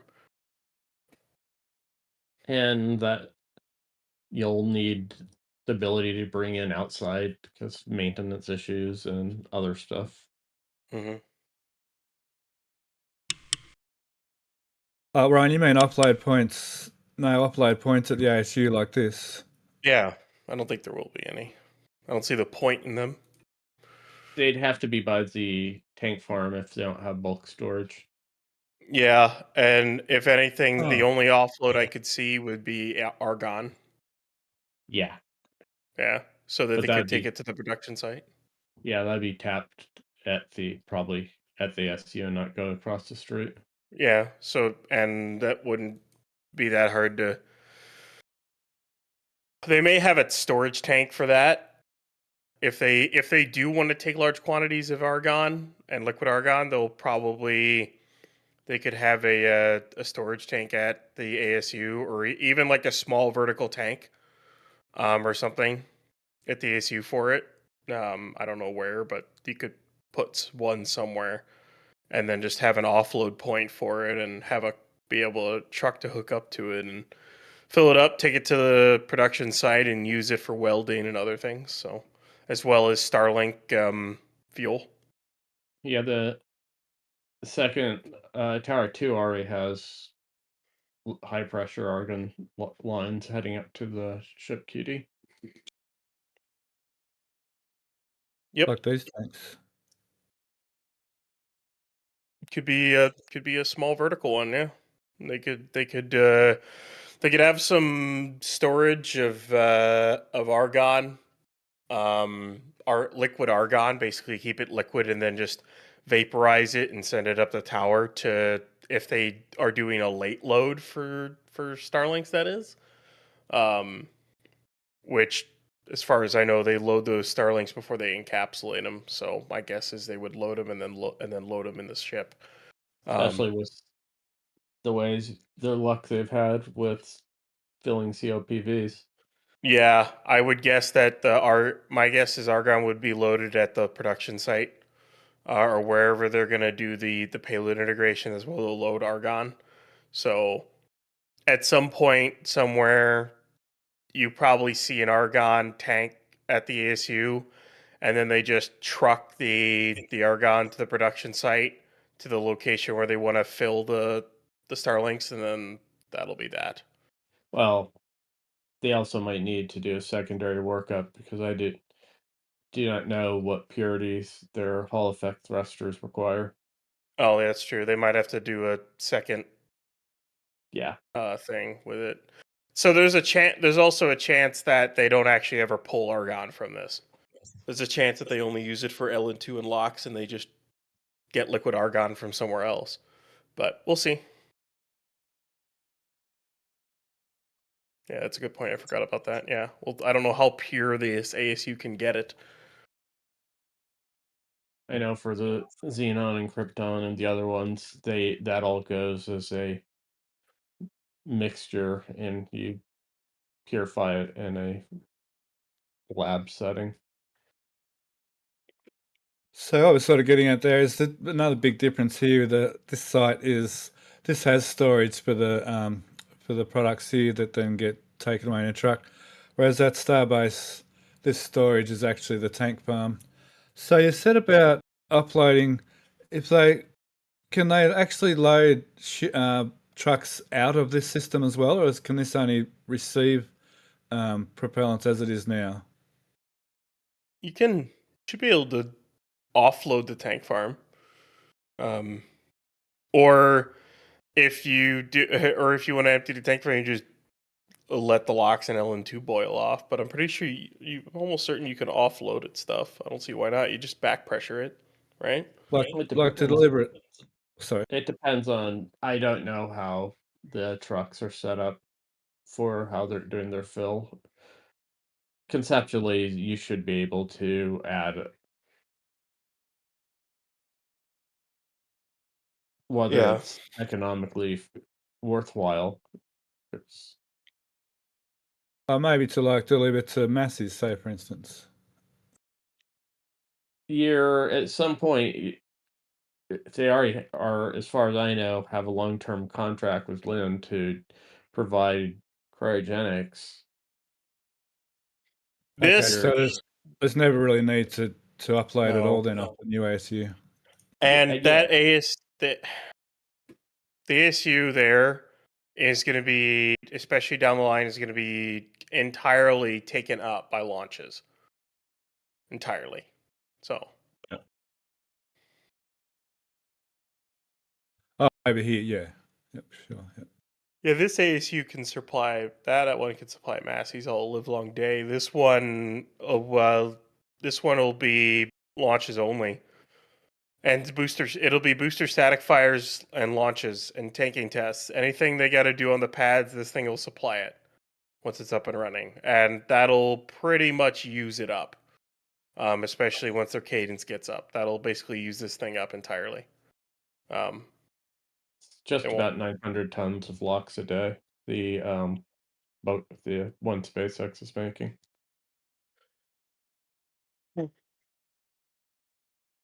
I'm really curious to see how big the ASU they're going to do at 37 is going to be, considering the cadence they have there. It's going to look like probably this one, but they'll probably just make multiples. And you'll have multiple, essentially, stacks of a couple of these cookie cutters. Make like 900 to 1,000 tons of locks times like 3 or 4. Yeah. And then you could be able to that would basically cover like 2 launches a day. Is what it end up covering. Essentially, yeah. But if you're launching that much, then you'd be better off going to a larger column. But at a certain point, you just do multiples. We'll see what they do. Yeah. They should. We're keeping you up. What? Sorry, we're keeping you up. No. Sorry. That's okay. What? I was going to say they should build a 9,000 ton locks one at it's like 37. Yeah. That'd be Why cool. not? I did worry for a while if they're gonna like how much oxygen is in our atmosphere. They're making all this liquid oxygen, but it turns out there's billions of launches worth of plus the water. I don't. It's one of those things. It's like you go, there is a finite amount, but do you also have to realize how much there actually is, and not only that, CO2 and gets recycled into O2 by plants and whatnot, so it's constantly being replenished as well. So yeah, you're not going to run out of that, at least not anytime soon. The amount of O2 you would have to consume to significantly reduce the amount of O2 in Earth's atmosphere is, I don't even know if I could quantify that. I think Grok said there's something like just in the atmosphere. That's not going with just taking oxygen out of water as well. There's something like 16 odd billion Starship launches in our atmosphere alone. Okay. It seems small. Okay. Was it 16,000 billion? Oh no, it's a lot. What's the surface area of the Earth? Yeah, a lot. And what's the atmosphere? How many kilograms per square meter? How many square meters is the Earth? 20%. A lot. A lot of cubic kilometers. Yeah, that's why I asked Grok. Yeah, and I don't think that number is right. That sounds low. Oh, maybe it was 16,000 billion. I have a feeling it's in the trillions or higher of launches you could pull out of the atmosphere. Wouldn't be that surprised. Please don't. I don't want to go on. Another one. It turns out there's quite a lot of launches anyway. It's not, and it wasn't worth worrying about. Well, while you are where you are, Steph, it looks like they're getting ready to add a lot more storage and organization there. You can actually see they're getting ready to put a bunch of stands in right over there. If you go down a little bit. Well, no, they're actually doing some more, some taller ones than that. So if you can scroll over to the left, it's not on this picture, but there's actually a guy getting ready to put the side beams.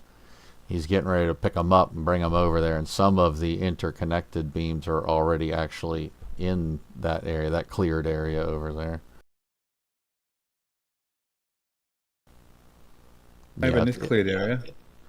Yeah, but the guy on the forklift, he's a little bit lower. He's more to the left and down off this page.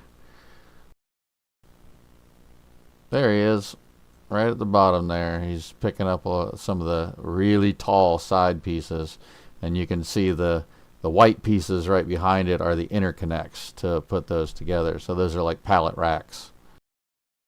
I like down at Bunnings or down at Lowe's or whatever. Yep. For this area, probably, yeah. Yep, you can see some of the interconnects are actually already over there. There's a white stack of them right there. Yep. Are these part of it too? I don't believe so, but they could be kind of cross beams to help pallets and stuff stay on there. But usually they use a slightly different thing, like a steel mesh kind of thing on those. Well spotted, thank you. I had missed that.